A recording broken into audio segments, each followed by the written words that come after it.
Chapter 26. And his stupid head didn't realize this in time. When he tried to move again, he couldn't move at all, and he lost his balance and fell with a bang. Colt was very happy at this moment, and he used the transfiguration technique to create chains one by one, and quickly climbed towards the troll's body. It didn't take long for the troll to disappear, and there was only a black bug left on the ground, and it would wriggle every now and then. It shows that the troll inside has not yielded to fate, and wants to struggle a few more times to get more shots. Just after Colt was sure that the troll was no longer able to move, he carefully avoided the troll, came to the bathroom door, and looked inside. I saw that Neville at this time had already fainted from the previous shock, but even at this time, he still held his pet toad tightly in his hand. Shaking his head helplessly, Colt waved his wand and lifted Neville out of the bathroom. At this moment, there was also the sound of hurried footsteps in the far corner. Soon, several professors, including Professor McGonagall, appeared around the corner. When he saw the troll wrapped in black chains and wriggled from time to time in the corridor, Professor McGonagall panicked. Merlin, what the hell happened here? Especially when she saw Colt and Neville who was being held up by him. She almost thought that Neville had been killed by the troll and almost fainted. But she soon realized that something was wrong. If it was killed by the troll, then Neville couldn't be so whole. Professor McGonagall asked anxiously, Colt, what happened to Neville? It can be seen that Professor McGonagall is very worried now. Colt quickly explained, no problem, Professor McGonagall, maybe he was frightened by the troll. When the troll was still in the corridor, I was already here. I can guarantee the troll didn't touch a single hair of Neville's hair. Hearing this, Professor McGonagall finally let out a long breath and relaxed, as long as the students were fine. It's really fortunate that you are all right, otherwise, I really don't know how to explain to your parents. Okay, Colt, I think you should take Neville to the infirmary now, and Madame Pomfrey will check it out for you. Colt nodded, supported Neville with magic power, and walked towards the school hospital. At this time, Professor McGonagall's voice came over again. Although your behavior is a bit reckless, however, I can't help but be proud of Colt for your bravery to rescue your junior, and for your wonderful use of the transfiguration charm, for which, Mr. Colt, you have earned Gryffindor 20 points. It can be seen that after the initial worry and panic, there was no accident at this time, which made Professor McGonagall in a good mood. Turning his head and smiling at Professor McGonagall, he nodded in response and continued towards the school doctor's office. After arriving at the school infirmary, Madame Pomfrey quickly conducted a comprehensive examination on Neville to ensure that Neville was not harmed, and then poured him a bottle of potion. It appears to be a recovery potion with a drowsiness effect. Okay, Neville is resting here tonight. Colt, go back first, he's fine. Okay, Madame Pomfrey, then I'll take care of you. This is what I should do. You should go back too. With a nod, Colt walked out of the infirmary and back into the Gryffindor common room. When he got out of the passage, there were still a large number of Gryffindor students in the lounge. He also heard about Neville's situation and waited here worriedly. When they saw Colt, everyone gathered around.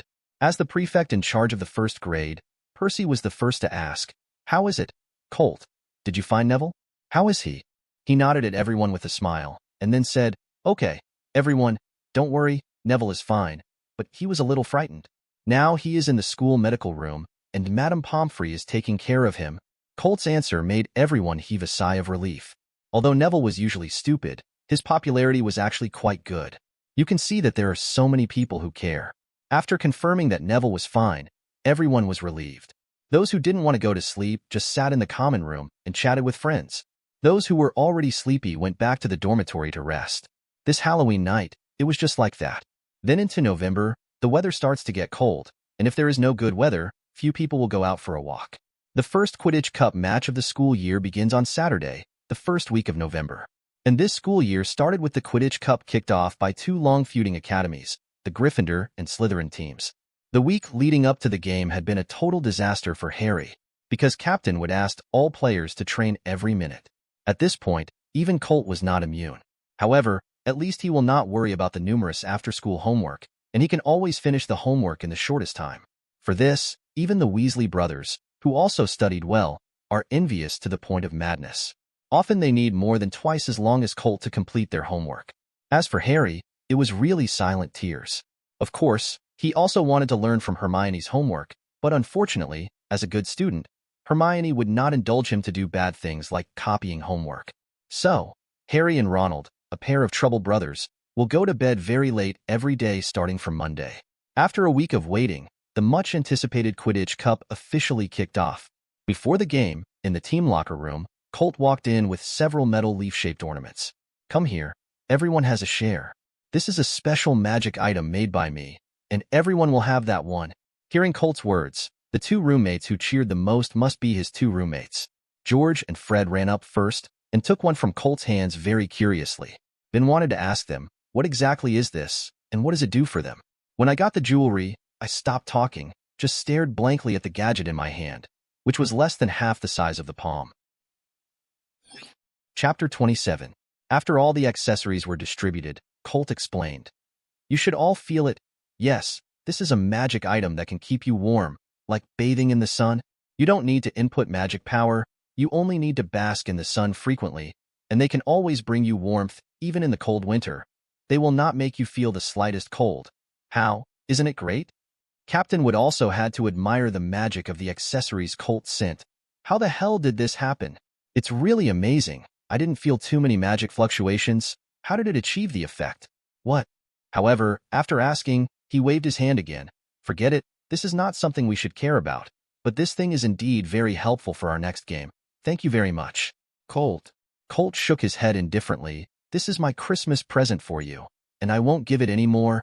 Hearing Colt's words, everyone else shook their heads indifferently. No, that's enough.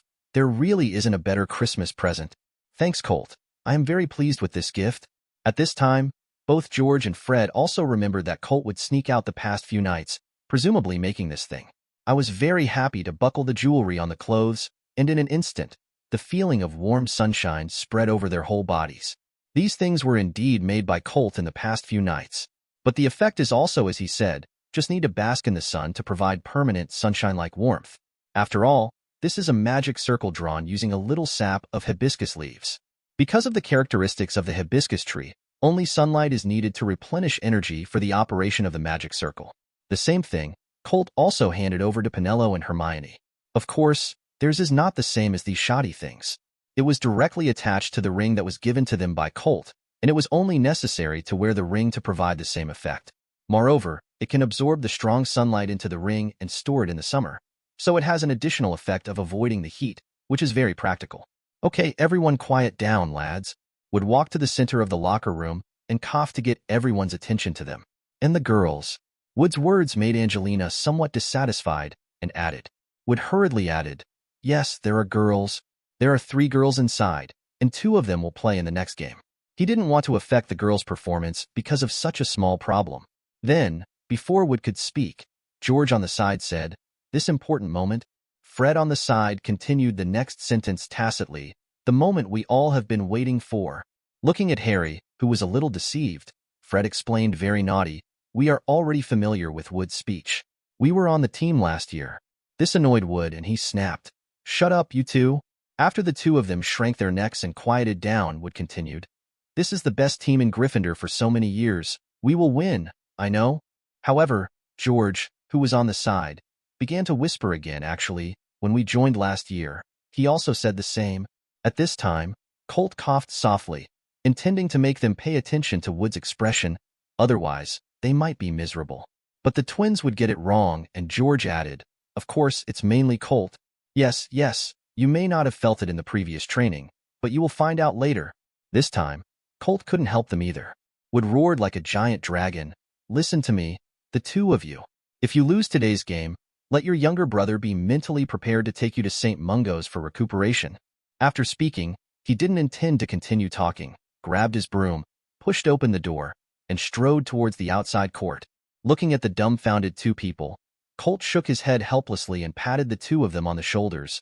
I wanted to remind you, but you don't seem to understand. I wish you good luck. With that said, Colt followed Wood's footsteps and walked out of the locker room. The 3 girls on the side also followed with a smile. Obviously, they were in a good mood at the moment. Although with Colt there, they couldn't possibly lose. But there is always an accident. If that time comes, Wood's anger will be borne by the Weasley brothers. Looking at the frustrated brothers, this was the first time Harry had seen them in this state. Although Harry was professionally trained, he would never laugh unless he couldn't help it. Harry, who was holding back a smile, hurriedly grabbed 2000 Nimbus and ran out of the locker room. After he ran away, he finally couldn't bear it any longer and burst into laughter. The two brothers with bitter faces were the last to walk out of the locker room. After all the team members had assembled on the Quidditch pitch, after Mrs. Hooch's whistle, everyone rode into the sky on broomsticks. Gryffindor and Slytherin players lined up on both sides, waiting for the game to start. Gryffindor's side, Colt as the vanguard, the tip of the single arrow. Behind him were the Weasley brothers, who were holding the bat tightly, ready to protect the chaser. Behind him are Angelina and Arya. Seeker Harry flew higher than them, albeit playing Quidditch for the first time. But it seems to be out of instinct, constantly looking around every corner of the arena, showing a very stable performance. The Quidditch match begins as Mrs. Hooch hurls the quaffle into the sky. With the excellent performance of Nimbus 2000, Colt grabbed the quaffle for the first time. At the same time, he brushed past Slytherin's Captain Chaser Flint, and the distance between them was less than 20 centimeters. Lee, who was in the audience, also started his own work at this time, but it was obvious that his was sitting crooked as a commentator. Chapter 28. The quaffle was snatched by Colt, so we all know that the ball is a solid one. From last term's performance, we are very clear that the Gryffindor team with Colt will never miss a ball. Yes, let's start cheering now. Long live Gryffindor. However, he obviously forgot the person sitting next to him. Although Professor McGonagall agrees very much in her heart, as a professor, she absolutely cannot let Lee Jordan continue like this, Jordan. Lee saw it very clearly and immediately confessed, "I'm sorry, Professor. Look at that. A nice circling.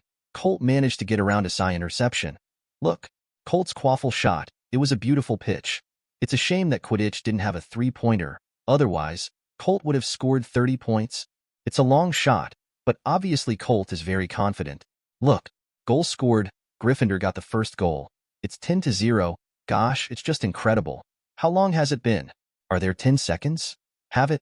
Okay, now that the quaffle is in Flint's hands, he's like a bull, and he's going on a rampage to Gryffindor's goal. It's not fair. Slytherin's players may have been selected with their fists. Each of them, their arms are as thick as Arya's legs. Jordan.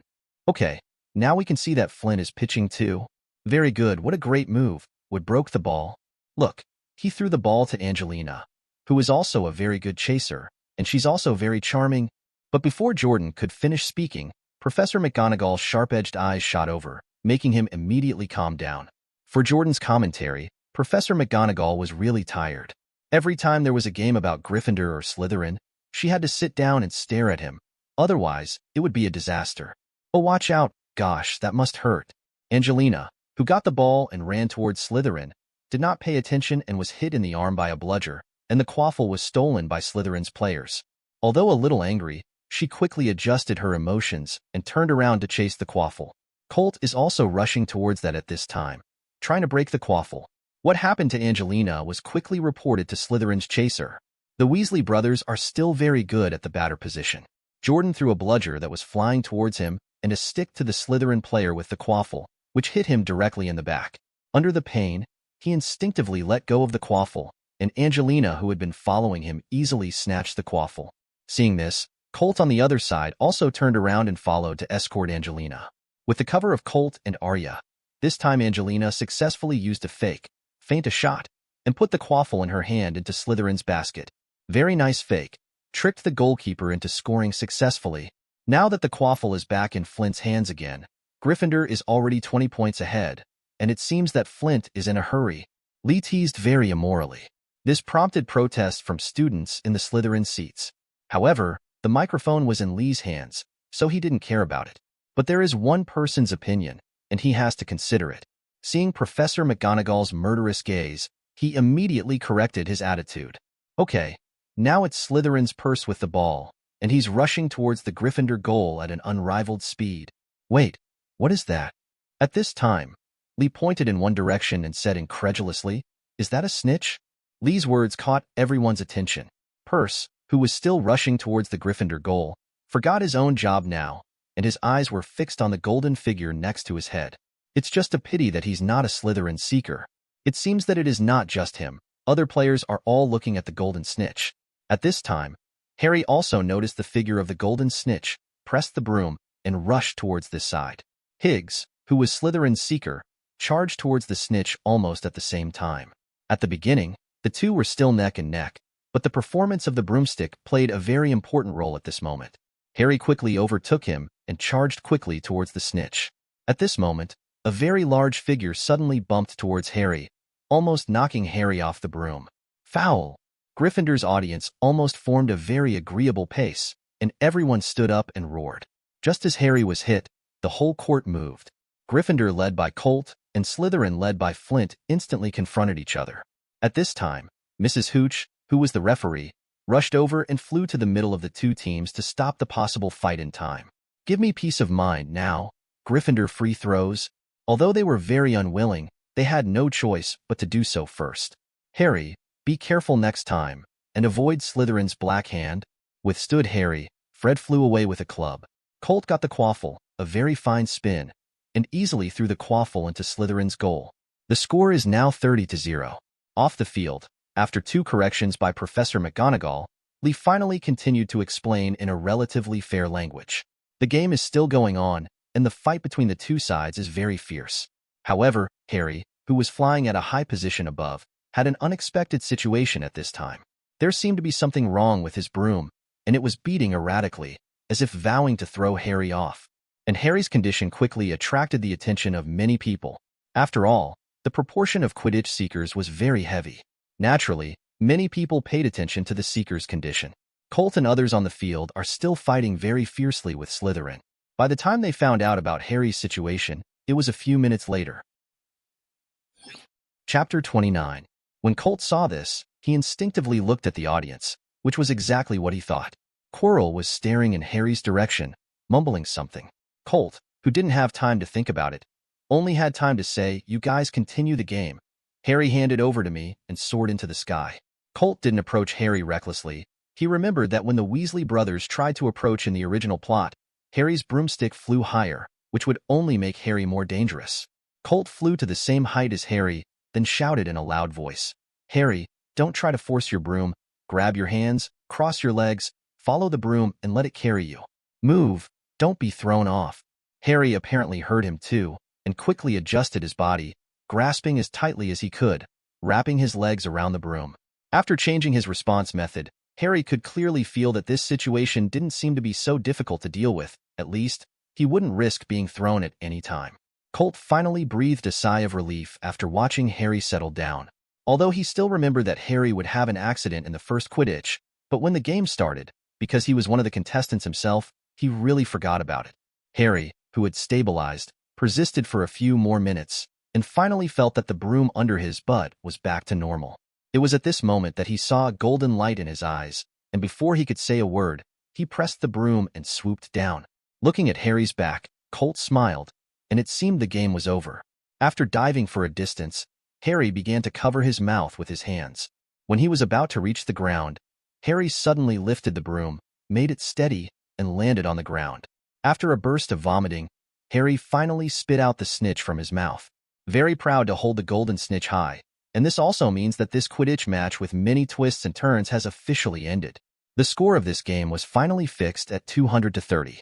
With Colt's previous advice, although Gryffindor lost a chaser, it didn't give Slytherin too many chances. In this game, Slytherin ended in a disastrous defeat. In the end, Flint said angrily, "He swallowed the snitch, not caught it." But how many people would care about such small details? At the end of the game, everyone started to leave, and the Quidditch pitch, which was full of people, soon quieted down. In the afternoon, Colt came to Hagrid's hut with Hermione's invitation. Also with us were the Weasley brothers and Harry. "I know, this must be done by Snape. He thinks the Slytherin team is a piece of shit. He wants to use this method to win his academy." As if to make his own words more convincing, he touched Hermione with his hands. Hermione and I both saw it. Don't you think so? All of a sudden, everyone's eyes turned to Hermione. The little girl didn't show any timidity and nodded seriously, although I don't know why he did this, it's true. After Hermione finished speaking, Hagrid, the only adult present, retorted loudly, "Impossible. Why would Snape do this?"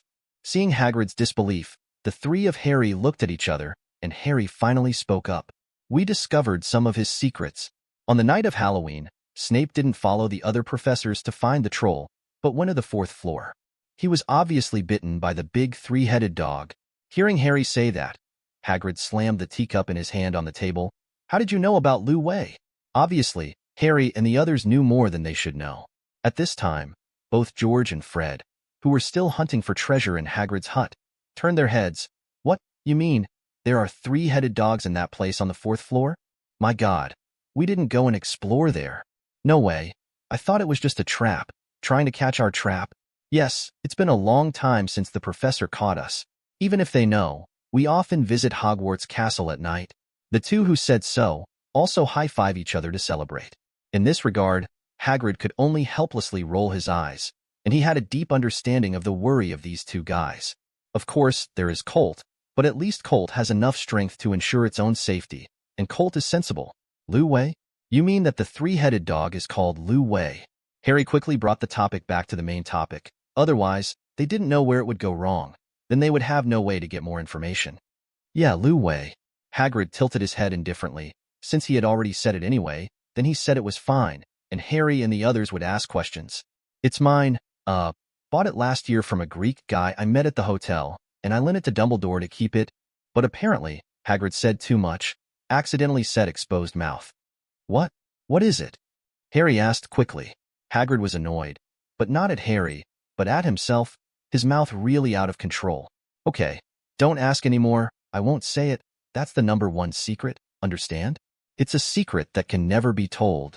But Harry obviously wouldn't give up, and he said anxiously, but the problem is that Snape's goal is it. Seeing Harry's appearance, he was obviously anxious. Watching the two entangle here, Colt should be watching a play. As for George and Fred, their eyes were shining brightly at this time, staring at them closely, trying to figure out all this.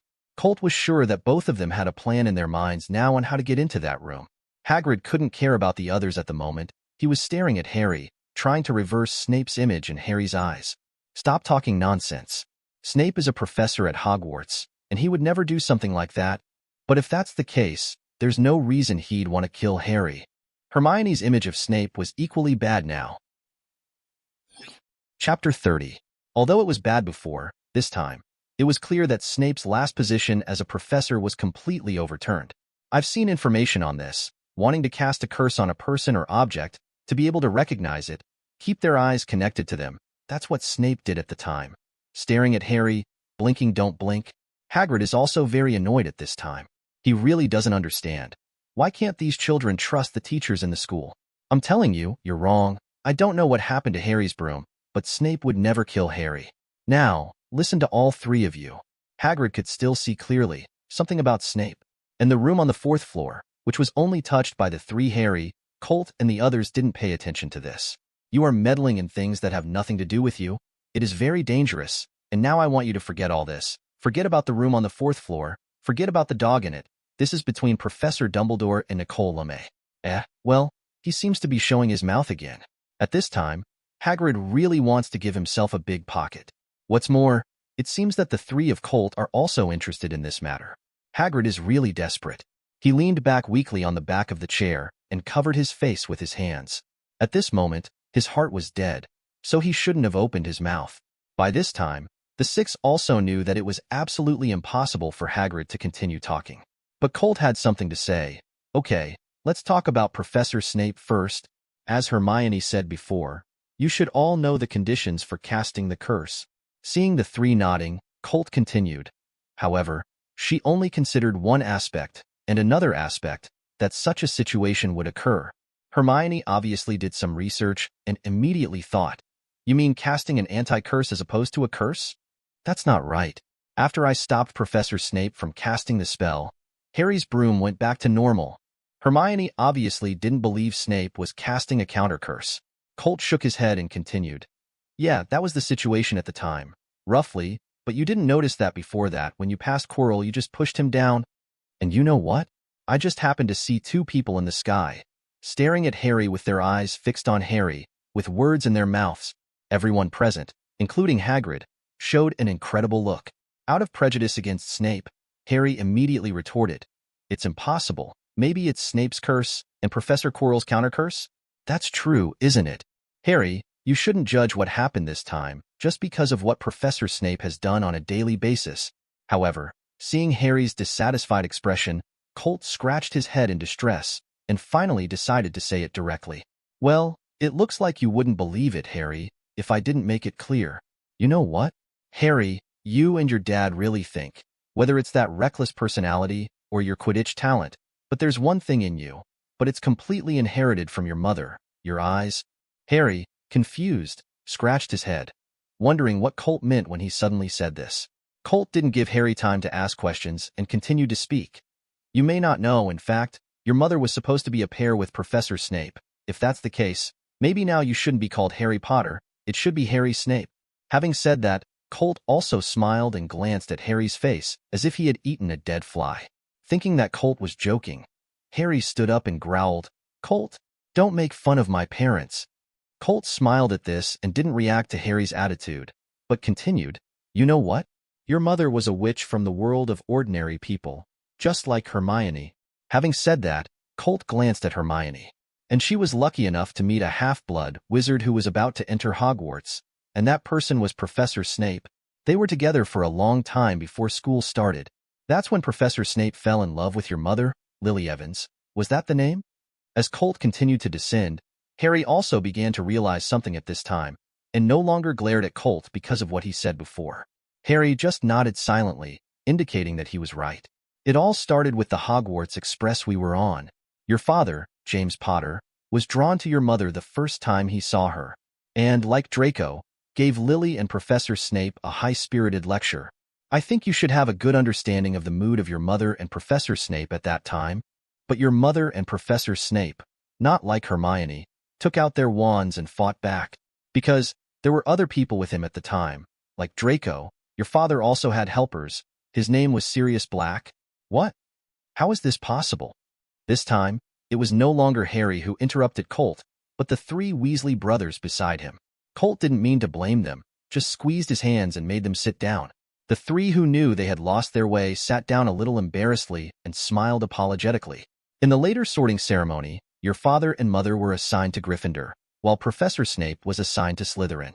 After all, Professor Snape was a very typical Slytherin from beginning to end. In the following years, because of your mother, Professor Snape and your father had frequent conflicts. However, you should have a deep understanding of Professor Snape's character. He was only one person from beginning to end, and your father, not only Sirius at the beginning, but also Remus John Lupin, Pettigrew Peter, and a series of helpers. P.S. If you're interested, you can look for If Lily Gave Birth to a Girl, Would Snape Still Hate Her So Much? There is a small essay below, which is very interesting. Chapter 31. So, you can imagine how much Professor Snape suffered in the hands of your father at the time. Now you should be able to understand why Professor Snape hated you so much. This is already obvious.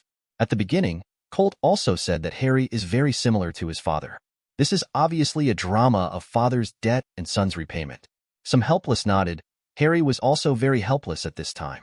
Although he was very resentful that Professor Snape had transferred his hatred to him, there was nothing he could do. He was right. What his father did was not very glorious. But, from the beginning to the end, what Colt said was serious, and he had to believe it. And what Snape had done to him was just the right thing to do to confirm it. Of course, these don't matter. After all, it's just a confrontation between children. Even if Professor Snape has always been on the side of being tricked, he can only blame him for his inferior skills and can't blame others. However, it was after a very insulting tease that Professor Snape decided to break out in silence. He started to study black magic in depth so that he could teach your father and his friends a lesson in the future. In this regard, the people who heard it all nodded in agreement, and if it was them, they would also choose the same way. The next thing is about your mother. Seriously, at that time, your father was definitely not a likable character, and your mother, at that time, even though she was a Gryffindor, was always on Professor Snape's side. When your mother found out that Professor Snape was deep into the dark arts, she wanted to dissuade Professor Snape out of concern among good friends, but he didn't understand the principle of not persuading others to be kind without suffering others. Professor Snape, whose self-esteem was severely damaged, couldn't listen to anyone's dissuasion, not even the one he loved the most in his heart. So, he said something that he regretted for the rest of his life. When your mother discouraged him, Professor Snape scolded your mother even more. Mudblood. After hearing this, everyone understood why Harry's mother, who had been on Snape's side from beginning to end, ended up with Harry's father. In fact, at that time, Between your mother and Professor Snape, there was only the last layer of window paper. As long as it was pierced, it is very possible for the two to be together and eventually get married and have children. Perhaps your mother will be alive by now. Colt, who sighed in this way, paused for a while, saying so much, his mouth was already dry. He picked up the teacup on the table and drank it all in one gulp. Hermione on the side very carefully filled Colt with a glass. After nodding at Hermione with a smile, Colt continued.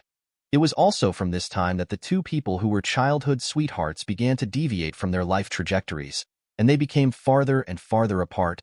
Taking advantage of this time, your father is also mature, no longer as naive as when he was a child, thinking that the way to impress girls is to play tricks.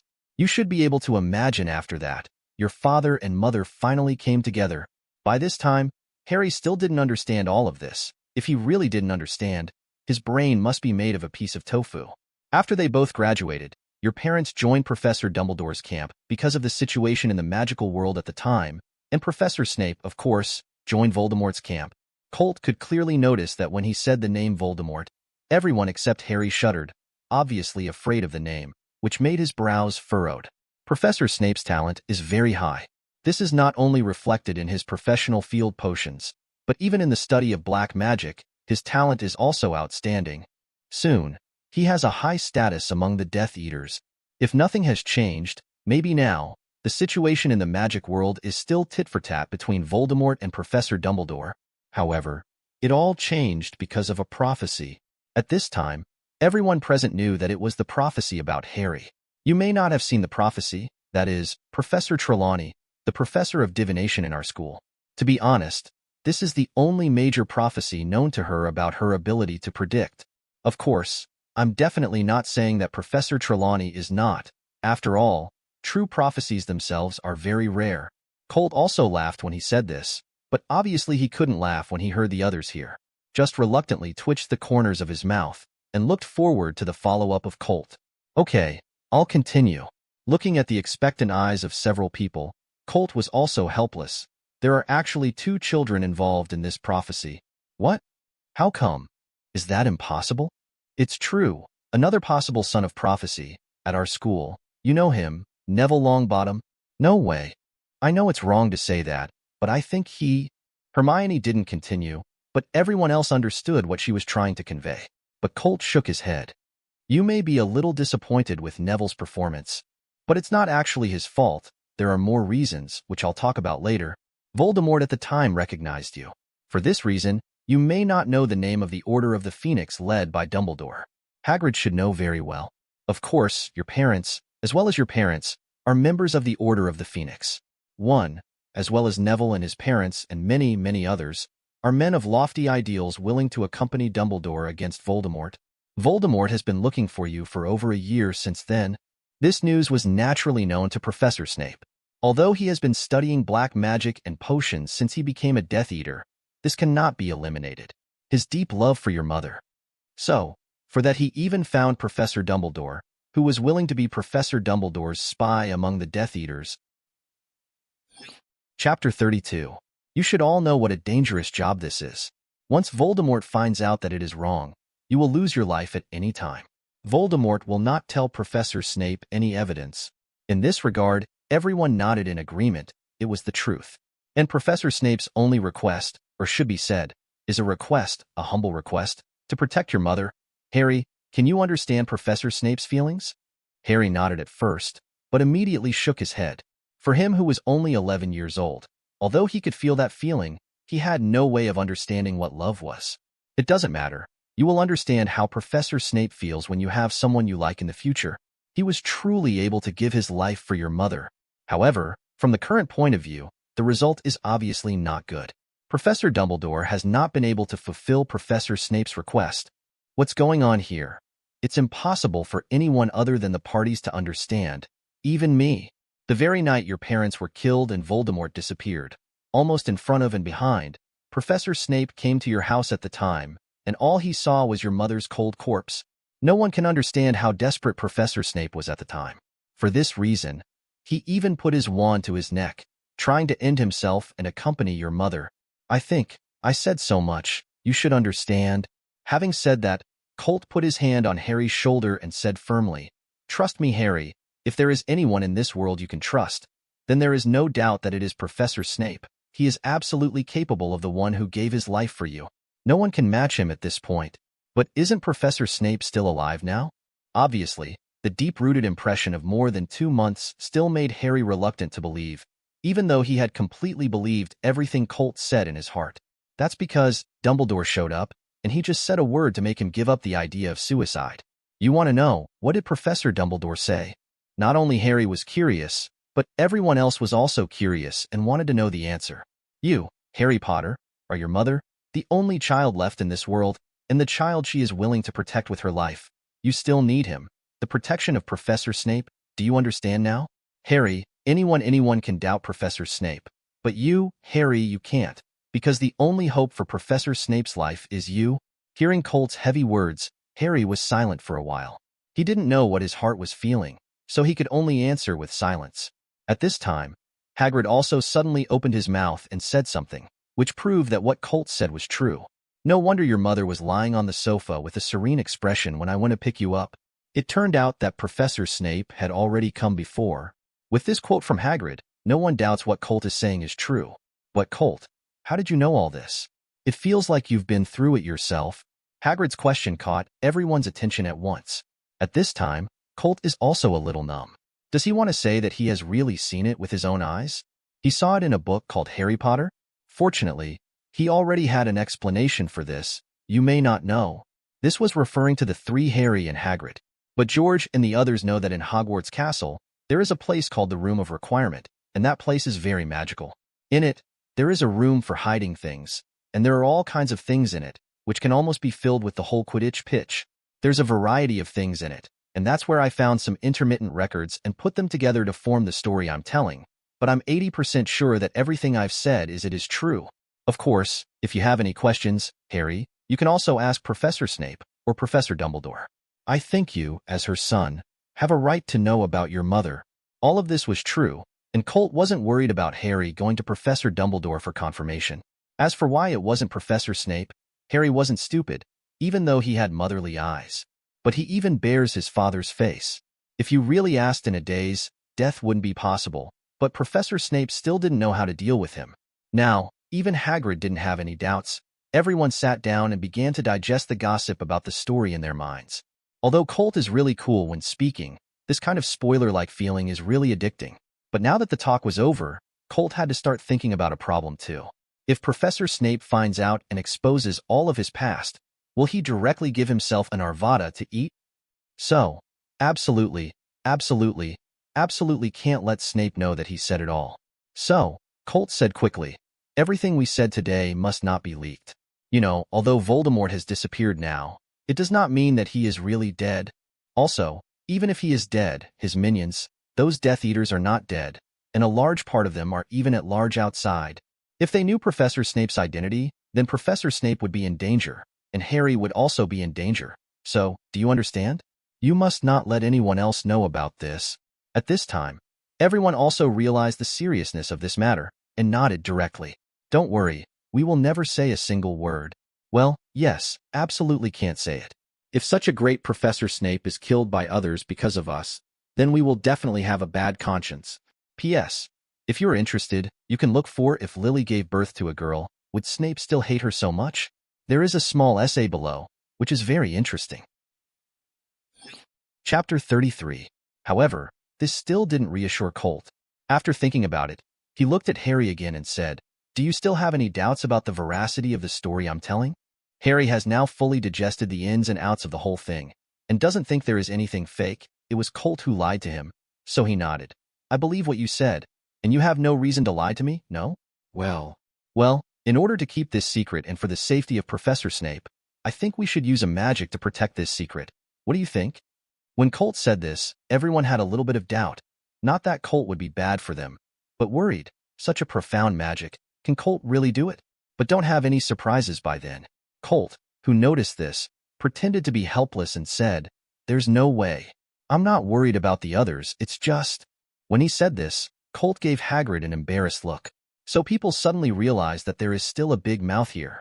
Seeing Colt's eyes like this made Hagrid very awkward and muttered, "I'm also very reliable, okay? Dumbledore trusts me the most." However, anyone could see how unconvincing Hagrid's words were. In the end, Hagrid simply stopped struggling, looking like a dead pig not afraid of boiling water. All right. If you want to use magic to protect this secret, then come on. I'll come to the head office first." Seeing Hagrid's aggrieved look, the others couldn't help laughing, which made Hagrid, who was already blushing, even more red, almost dripping blood. The magic Colt said was actually a magic involving memory. However, because it does not involve deep-level memories, and at the same time, it must be performed willingly by the practitioner, and it is used to keep secrets, so it is actually not that difficult. However, this is a very good magic used to keep secrets, because the power of this magic comes entirely from the will of the caster himself. When you tell the secret that the magic keeps, you will be reminded, the mouth will be closed for a moment, and you will not be able to speak.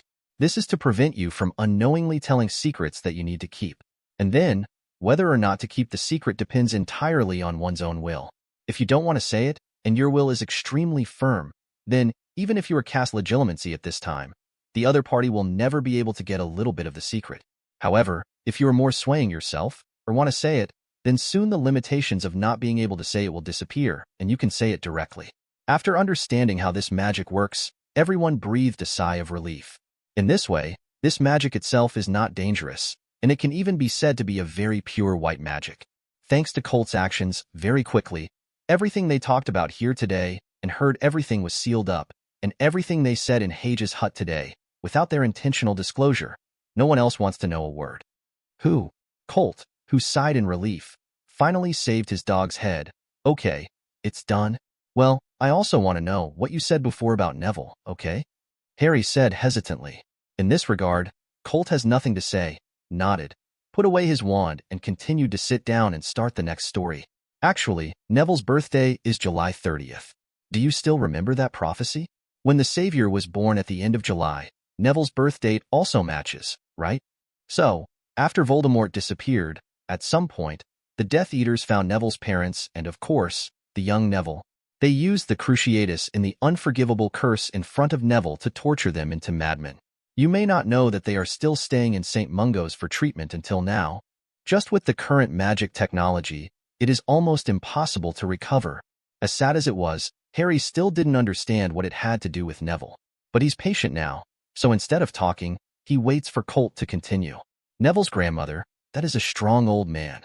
After the Neville family was rescued, the old man was worried that Neville would leave a psychological shadow and had to use the forgetting spell to erase this memory of Neville.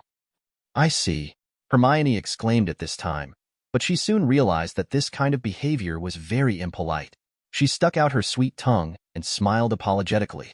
Colt didn't mind this, but smiled and looked at her encouragingly. "Since you know, then it's up to you." With Colt's encouragement, Hermione immediately said, "Although the forgetting spell can make people forget some unpleasant memories, but if this memory is too deep, it will also have a great impact on the person's own memory and even personality. That's probably why Neville became what he is now."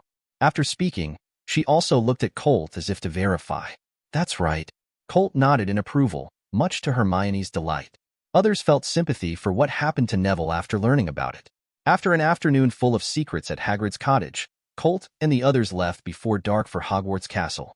As soon as they returned to the dormitory, George and Fred were about to hold Colt in their arms, sandwiching him from left to right, and made it to Colt's bed together. "You guy, you are really dishonest. With such a good place. But they didn't say anything to us. If it weren't for today, we wouldn't know at all. Humph, tell me, how can you compensate us?" Colt knew exactly what the two of them were talking about, and rolled his eyes helplessly. He knew that these two guys would do this. Seriously, Colt felt incredible that they were able to hold it in until now. Okay, tell me, what do you want?" Seeing Colt let go, the two looked at each other and gave each other high fives in celebration. Chapter 34. Quick, talk about that. Where is the room of requirement? That's right, where exactly is that place? And how to open it? That's right.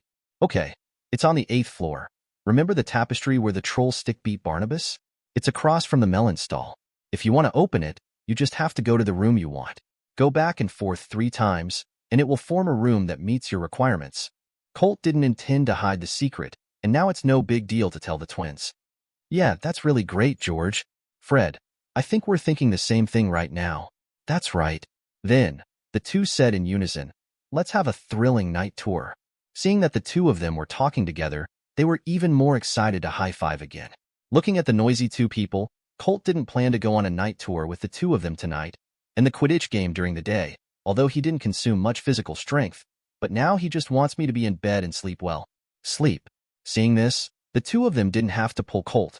Anyway, they already knew the place, and it didn't matter whether there was Colt or not. At 11 o'clock in the evening, the two Weasley brothers, who were lying in bed, quietly got up. They knew before that Colt didn't want to go with them, so instead of calling him, he took Lee Jordan, another guy in the dorm. The three quietly walked out of Gryffindor's lounge, carefully checked the Marauders' map, then bypassed all the patrolling professors, and soon came to the tapestry. Looking at the empty wall, the three began to wander 3 times in front of the wall as Colt had said. I saw that a door really appeared on the wall that was originally empty. After a silent high-five to celebrate, the three of them filed in. When they saw the inside of the room, the huge space far exceeding the Quidditch pitch, and after the mountains of various debris piled up in the space, the three of them no longer suppressed their voices and cheered loudly. Although most of the things in this storage room are just some useless sundries, or even waste, but it is undeniable that there are still many valuable things in it. Looks like we've really found the Hogwarts treasure, George said, picking up a brass teapot from the junk pile. However, just as he picked it up, the teapot trembled, and a flower spewed out from the spout. Looking at this thing, George took a closer look with interest. On the side, Fred and Lee also began to rummage on the ground. I quickly found something of interest. Although this room is very worth exploring, the three of them only stayed here for half an hour before coming out. This time, they will try to see if this room can really provide the corresponding room as they think. When Fred opened the door again, there was no more debris in the room. Instead, there are a lot of various instruments, some used for alchemy, and some used to brew magical medicine. In addition, the surrounding walls were also piled with various books. 108 Ways to Make People Laugh and Cry, Genius as a Mischievous Mind, Invisible Deep into It, The Curse That Brings Happiness, etc., most of which are related to prank-related. Great, it fits George and Fred very well. Looking at the densely packed books around, the two were even more happy, which was much better than the previous room. This time, the three of them stayed here longer. After they came out, the three of them planned to make the last attempt, and they were about to end this night tour. Otherwise, there will be no energy tomorrow, and the teacher will be caught in class, and they will be miserable. This time, it was Lili who tried to open the room of requirement. After opening it, George and Fred were a little disappointed, because most of the broadcast equipment and books related to various hosting skills were stored in the room this time. And in the innermost part of the room, there is also a quite professional broadcasting room, in which all kinds of equipment are very complete. Maybe George and Fred didn't know it, but as the host of the Quidditch Cup, Lee Jordan saw it at a glance. He had seen everything here. George, Fred, I think I might understand how this room works, at least partially. The faces of the two who were not very interested at first suddenly became excited. If they could really know the way of operation here, wouldn't they be able to get more? What exactly is it? Tell me now. Everything here is actually in Hogwarts Castle, but this room is very special. It can be collected according to everyone's requirements and put in front of those who need it. While speaking, Lee also picked up a microphone. Look, this is the microphone I used when I hosted Quidditch before. I remember it very clearly, and once again, because I was too excited, my teeth hit the microphone, leaving a mark on the microphone. Hearing what Lee said, the two of them hurriedly moved closer, and they saw a dent on the microphone. In that case, we can't get what we want, at least what we don't have in Hogwarts. We can't get it. It may be more than that. The twins have always been very flexible and very smart, and they thought of the key at once. Perhaps, even the things in the castle cannot be brought here. Okay. No matter what, the magic of this room has exceeded our expectations, and that's enough. After summing up, George planned to leave here. After all, Lee's needs are really boring to them. Although I wanted to continue reading, what books are there? Lee still followed them out. It is really late now. They should rest. Otherwise tomorrow may be miserable. By the time the three of them carefully returned to the lounge, it was already past 2 in the morning. The three people who went out were even more sleepy. When they got to the bed, they fell asleep directly. Chapter 35. Life at Hogwarts is always so colorful, and before they know it, they ushered in the first snow of the year. I just slept for one night, and when I woke up the next day, the outside was already covered with silver light, and the snow on the ground was several feet thick. This heavy snow brought a lot of joy to the little wizards, such as making snowmen, playing snowball fights, and so on. However, George and Fred were even more miserable because they were locked up again. As for why they say it again, it can only be said that the number of confinement they have been in this semester is definitely not small. Maybe the two of them can be compared to the sum of all the students in Hogwarts. No way, this time they did a bit too much. He actually controlled more than a dozen enchanted snowballs, chased Quirrell, and smashed the back of his head. When Colt found out about it, there was a kind of direct way of telling them what was on the back of Quirrell's head. Maybe they will be proud of it at that time. After this snowfall, the already very cold temperature became even more severe. But this has nothing to do with Colt, and it has nothing to do with the few people who received his gifts. Even if they were just wearing simple summer clothes, they could still feel the warmth of the sun. At this time, all those who received gifts began to be grateful to Colt from the bottom of their hearts. This Christmas gift is definitely the best gift they have ever had. This Christmas, Colt is going home with Hermione. When they came to the Hogwarts Great Hall, they happened to see Harry and Ronald playing wizard chess boringly. But obviously, at this time, Harry didn't seem to be in high spirits. The Weasley brothers are also staying at school because their mother took the rest of the family to Romania to visit her second son, Charlie Weasley. Charlie hasn't been home for a long time because of work, and it's obvious that Mrs. Weasley misses her son very much. Moreover, the Weasley family has a lot of money now, and they have the financial strength to travel. Colt, who usually didn't have much contact with Harry, also remembered that it seemed that Harry and the Dursleys had a very bad relationship. However, in Colt's view, with a mature mind, this matter is understandable. It was still early anyway. Colt simply brought Hermione and Penelope to their side. Sensing that someone was coming next to him, Harry quickly got up and looked over. "It's you. Colt, what's the matter with you?" Harry was a little puzzled. Although after listening to Colt's story, the relationship between them is better than before, but it is limited. At most, it is better than ordinary friends. He really didn't know what Colt was going to find him. "It's like this, Harry. I heard that the relationship between you and the family you live in is not very good. So I want to know more. I hope you don't think I'm nosy." Regarding Colt's words, Harry quickly waved his hand and said indifferently, "It's okay. You care about me too." This point, Harry can still see clearly. "If that's the case, if you don't mind, talk about it. Maybe I can help you solve it, so that you will at least go home in the summer vacation and won't be troubled by that family." Hearing Colt's words, Harry was instantly intrigued. If only Colt could handle the Dursleys' troubles, that would be great. Then, Harry told everything about his relationship with the Dursleys. As Harry's friends, Ronald and Hermione felt very angry after hearing Harry's story. What kind of family is this? Harry is their nephew. Is that what they did to Harry? However, Penelope, who was sitting next to him, was obviously more rational. Although he was very sympathetic to Harry, he didn't think that the Dursleys were completely evil in this matter. Although they were also at fault, this was definitely. After a brief thought, Colt said, "Let me ask you a question first, Harry. If, in the future, you have your own family, and suddenly one day, someone threw a child into your house, and without giving you anything, I will let you raise this child. How do you feel, especially when this child and you are not from the same world and possess some strange power? What would you think?" Colt's question can be said to be quite sharp, pointing directly to the essence of the matter. And his words made San Xiaoji fall into silence. His eyes wandered, and he began to think in his mind. Soon, Harry understood what Colt was trying to tell him. "Then Colt, what should I do? Please help me. I don't want to be treated like a monster by them. It's really uncomfortable to sleep in the stairwell every day." Harry looked at Colt pitifully. Colt's mouth twitched, but he still said, "If you believe me, you can leave it to me. I think your parents should have left you some property," Harry said without hesitation. "Yes, there is a lot of money left, and I can take part of it if needed." "That's good. I mean, I'll find a lawyer for you, and then you take out some of the money, and a lawyer will come forward and help you sign an agreement with the Dursleys. When you are at home, as long as they can give you the corresponding treatment that a normal child should have, they will be able to get a sum of money. This money does not need to be too much. It can be regarded as your accommodation and food expenses. This is no problem." Harry nodded quickly. "Of course, no problem. I can take out some of the money, but I'm worried." Without Harry saying anything, Colt knew what he was worried about. "Okay, I know what you're worried about. In fact, my dad runs a law firm, and this time around, I'll find someone from his firm too.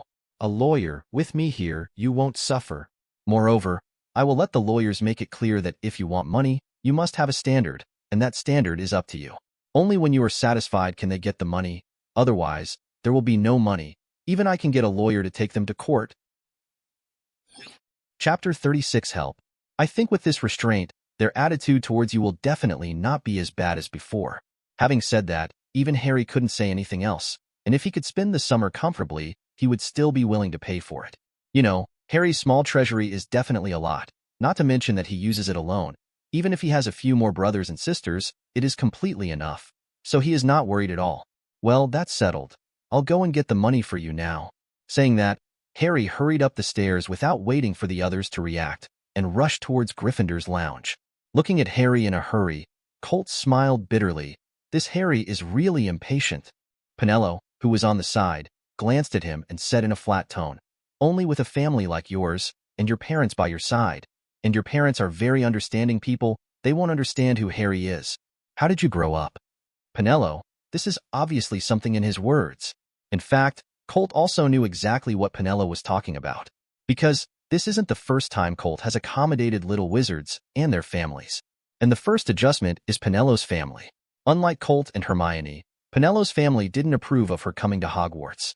However, how could Penelo, who has already been exposed to the wizarding world, live the same dull life as before? In the end, she fell out with her father, and if it wasn't for her mother's aid, she might not have been able to come to Hogwarts. After all, although Hogwarts does not need tuition, the high cost of books and materials is still very high. Okay, then let's wait here for Harry. Just this Christmas, I will find someone to solve this problem so that Harry can feel more at ease. Spreading their hands, Colt and the others began to wait here. Stand up. Soon, Harry ran over with a bag. The clanging sound from the bag along the way attracted the attention of many little wizards. Many people have realized what is in that bag. Harry, who ran over panting, didn't intend to keep a copper nut at all, and stuffed the entire purse into Colt's arms, as if he was worried that Colt would refuse. Colt was speechless when he saw it. He definitely couldn't have taken all the money away, otherwise, Harry would be miserable in the days to come. Indeed, Hogwarts basically has nowhere for money. Even if he wanted to spend money, Harry couldn't go to Hogsmeade now. However, this does not mean that there is no way to spend money. In fact, even in Hogwarts, the little wizards have channels to buy things. The easiest way is to ask the seniors to help them bring something back from Hogsmeade. Another method is to send the things and money you need to the corresponding store through OWL, similar to modern online shopping. The store that received the order will directly deliver the item to the little wizard with an OWL. If the price of something is too high, you can use something unique to Gringotts, similar to a check, and write the corresponding price on it, and the store owner can use this voucher to get the corresponding item from Gringotts. Kim Galleon. So, it is still very necessary to leave some money on your body. Colt took 20 galleons from it and returned the rest to Harry. Okay, these are enough. According to the exchange rate of Gringotts, it is 100 pounds. I will let the lawyer talk with your uncle's family. I will tell you directly what the result will be. Looking at the gold coins left in his hand, Harry asked uncertainly, "Are those enough? Or you should take them all." Harry and his uncle's family had lived together for more than 10 years. How could they not see the character of their family? Although, he will suffer if he gives too much, but what does that matter? Harry didn't really mind giving a little more if he could make himself a little better.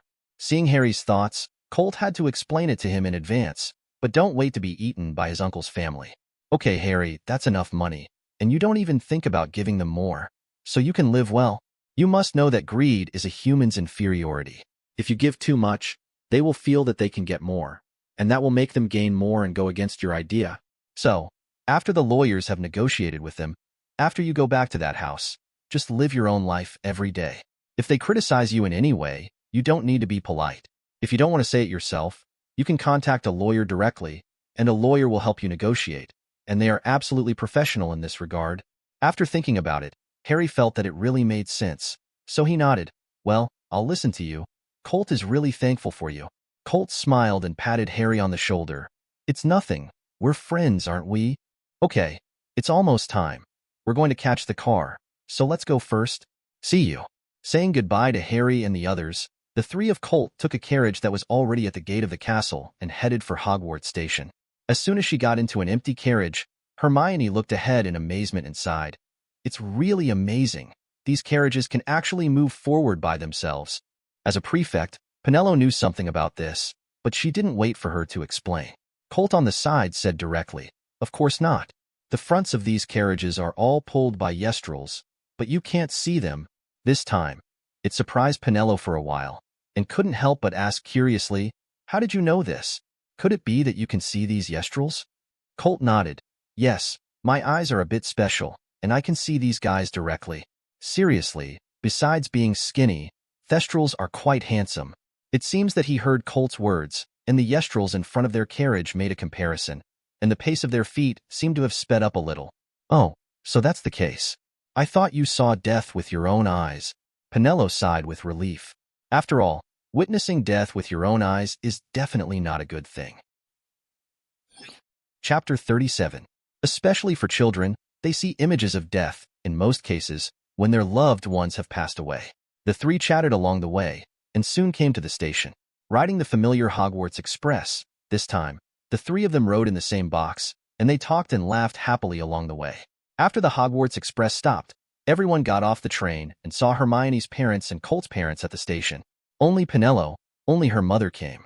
Although after Colt's mediation, her father has no objection to his daughter entering that world, but as a man, he still has no way to put down his self-esteem and personally come to the station to pick up his daughter. But at least, it's not like the first 1 or 2 years. Neither of the couple can see it. Although a little disappointed, Penelo was still very happy to give his mother a hug. The picture of family reunion was staged on the entire platform. After a simple farewell, everyone followed their parents and went back to their respective homes. As Christmas is approaching, everyone is busy going back and preparing gifts for their friends. This is a big project, especially for someone like Colt who has a lot of friends. Even in the Slytherin Academy, Colt actually had friends, but relatively few. For example, Slytherin chaser Darian Sapp is a friend of Colt. During the summer vacation, the two still communicated with each other. So, Colt loses a handful of hair every year for Christmas gifts. However, this year, it will not be so difficult. He has already thought about what to give. As early as in school, he had already done it while taking advantage of the convenience of being able to cast magic. The iconic ornaments of each college have all been added to the thermal insulation magic circle by Colt, which is a perfect gift for everyone who suffers from the cold climate of winter. Although Dejuan and Tai were given to Hermione and Penelo by Colt respectively, he still has Hyan and Shiitake, and he is fully capable of delivering all the gifts in time. Of course, this is only for ordinary friends. The kind of person who really cares, he still needs to prepare a gift carefully. This will take a little more time, and it's still a little bit worse. But fortunately, there are still a few days before Christmas, and the time is completely in time. Colt finally breathed a sigh of relief when he put down the green jade that had been refined and purified by the fire of the Holy Spirit. He's been really busy these days, and Colt has worked hard to prepare these gifts. Although, he only needs to prepare 4 gifts, which can make him busy enough. However, these 4 gifts will definitely satisfy the recipients. The gifts Colt prepared this time were a hairpin for Hermione. The main material was mithril, which was obtained through refining. This magic metal had strong magic properties and was an ideal metal for making magic equipment. It is inlaid with emeralds tempered by Colt using the flame of life as energy. It can be used for a long time with 1 replenishment of mana, and its shape is also very delicate and beautiful, which will definitely make Hermione like it very much. On the card, Colt also inscribed the rune of binding, rune of hydration, rune of cleansing. The hair of the person wearing this hairpin will be automatically bound, and different hairstyles will be formed according to the needs of the wearer. Of course, it also has several fixed hairstyles. If the user does not have time, a shape can be selected. Moreover, it can also continuously release some water vapor containing life energy, which has a good maintenance effect on the hair, which is very practical for many girls. There is also a cleaning effect. If you don't have time, you only need a thought, and you can clean your hair like a shampoo. The gift for Penelo was a necklace, and the pendant part used a system-sized purple emerald. The jade that has been tempered by the flame of life has reached a very high degree of purity and is very beautiful. At the same time, this is also a protective magic item. When the wearer encounters danger, it can instantly open a protective barrier to protect people. Moreover, Colt still remembers that in the original plot, Penelo seemed to have encountered a basilisk, so Colt specially set it up as an opaque protective enchantment. In this way, even if you encounter a basilisk, with the protection of a magical barrier, is there any way to see the basilisk's eyes through the barrier? As long as the basilisk, or should say Tom, doesn't want to make too much noise, Penelo's safety is absolutely guaranteed. Of course, this is just a precautionary measure. By the next school year, Colt will definitely think of a way to deal with the huge threat of the basilisk. As to say, why not solve this hidden danger this year? On the one hand, it is because Colt's current strength is not enough, and he has not thought of a foolproof method.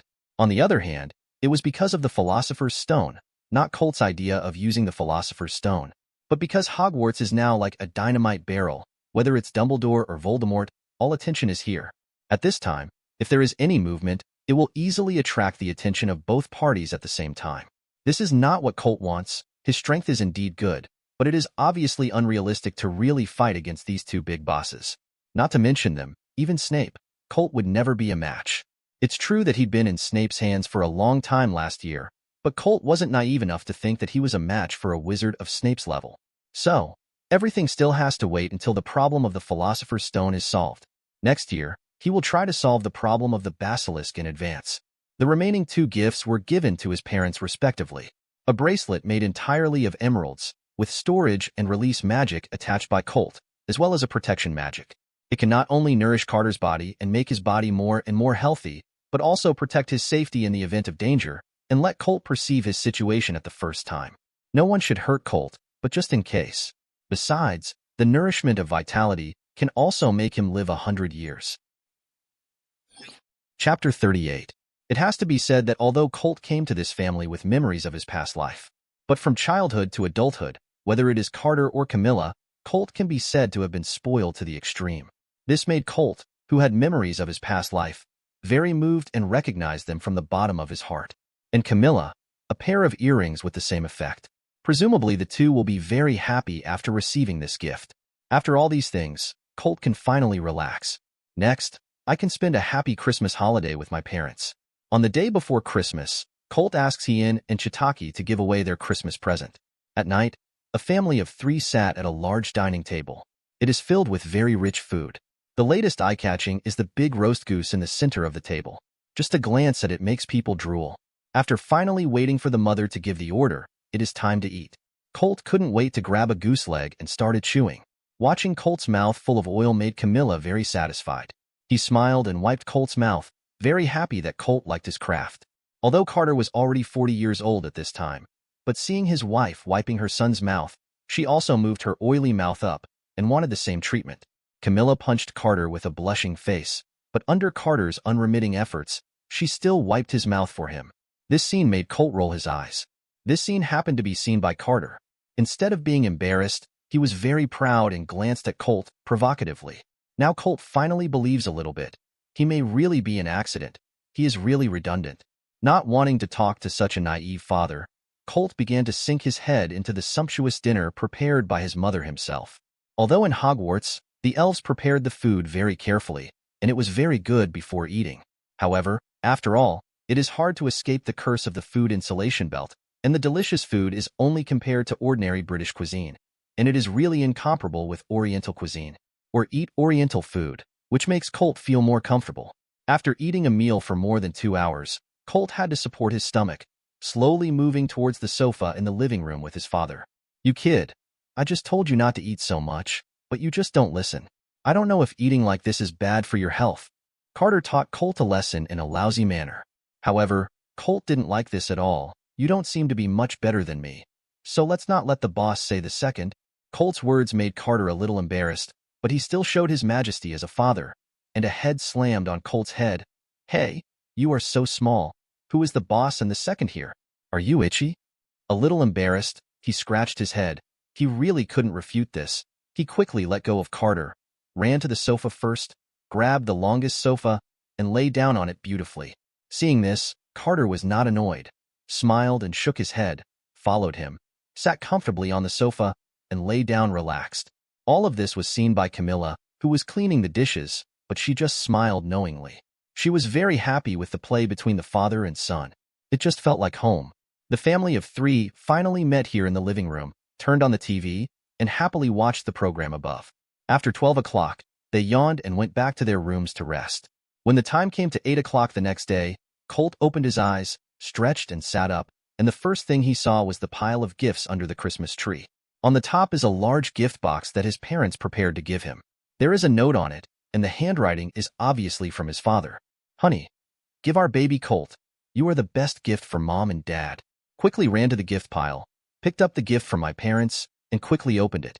I saw a new game console lying inside, as well as all the game magnetic strips that can be found on the market with good reviews. Seeing this gift, Colt smiled helplessly. It seems that my parents still want me to have a normal childhood, but this seems to be good. He happily put the game console under the TV cabinet next to him and continued to look at the other gifts. Hermione gave him a book about Quidditch. Penelope gave him a note full of magical knowledge, many of which are advanced magical knowledge that Colt has not yet come into contact with. I am very neat and beautiful, and obviously I have used my heart. And George and Fred, who gave him snacks that he made by himself, but Colt would never eat them, and he was 100% sure that it was definitely the kind of snack for tricks. And then there were gifts from some friends in the college, books, Quidditch stuff, and chocolates. But Colt smelled it keenly, and there seemed to be some peculiar smell, which made Colt have to be careful. To his surprise, even Harry gave him a pack of chocolate frogs as a gift. At the same time, he also received a sweater gift from Mrs. Weasley. After all the gifts were sorted, Colt went downstairs with his rumbling stomach. Downstairs, the two parents had already woken up. They also received gifts from Colt and were very happy to wear them. Although they are just ordinary people, they can also feel the magic of the gift that Colt sent. The two had already eaten breakfast. After seeing Colt coming downstairs, Camilla quickly stood up, happily fiddled with the pendant on her ear, and said with a smile, "I like your gift very much." "Thank you, Colt. As long as you like it." "Okay, come and eat. I've kept it for you. It's still hot now." With that, Camilla went to prepare. The breakfast was quickly wiped out, and Colt let out a sigh of satisfaction. For the rest of the vacation, Colt's life was relatively flat but warm, until the end of the vacation, when he boarded the Hogwarts Express and returned to Hogwarts with Hermione and Penelope. Chapter 39 Nicole Lumet, Speculation on Voldemort. Back at the academy, Colt was found by Harry immediately. Looking at his eager eyes, how could Colt not know what he was expecting in his heart? Fortunately, the end result was not bad, and nodded to Harry with a smile. This signal gave Harry a long sigh of relief. It seemed that his next vacation would be a little easier, so he was relieved. Harry, who was in a good mood, also told Colt and others about his discovery at Hogwarts Castle during the Christmas holiday. Of course, at the same time, he also talked about the dream that he had been having for several days. Although he sympathized with Harry's childhood misfortune, Colt had a different view of Harry's dreams. "Actually, Harry, you might be able to think about it from a different angle, so that you won't find that dream scary." Colt's words made everyone, including Harry, stunned for a moment, not knowing what he was talking about. Looking at everyone's curious eyes, Colt continued, "Indeed, this dream is terrifying, but, Harry, have you ever thought that this dream also recreates a great mother, even if it sacrifices herself? I want to protect my child from the hands of a demon king." Having said this, Colt reached out and patted Harry's shoulder and said in a heavy tone, "This also shows the deep love of a great mother for her children, and, it seems, motherly love triumphs over everything and helps you defeat Voldemort, doesn't it?" Although what Colt said made sense, there was an idea in the hearts of others present at the same time. It may be better if the name of that person can be changed to a mysterious person. After Colt finished speaking, Harry's eyes were faintly bursting with tears. Indeed, as Colt put it, it was his mother's love for her. He shouldn't focus all of his attention on that terrifying, hoarse voice, but on what his mother did to him. Thinking of this, Harry nodded firmly. "Thank you, Colt. You made me see this." "It's nothing. I think you'll be able to find that out soon, right?" Perhaps because the atmosphere was a little dignified, George suddenly said, "By the way, have you noticed? Why didn't we notice the Eris sunglasses that Harry mentioned?" "Yes, we have visited the entire Hogwarts castle." Fred still regretted this. It was a very powerful magic tool. In this regard, Colt can only complain in his heart. "Who made you not the protagonist? By the way, Harry, haven't you found out about Nicole Lumet?"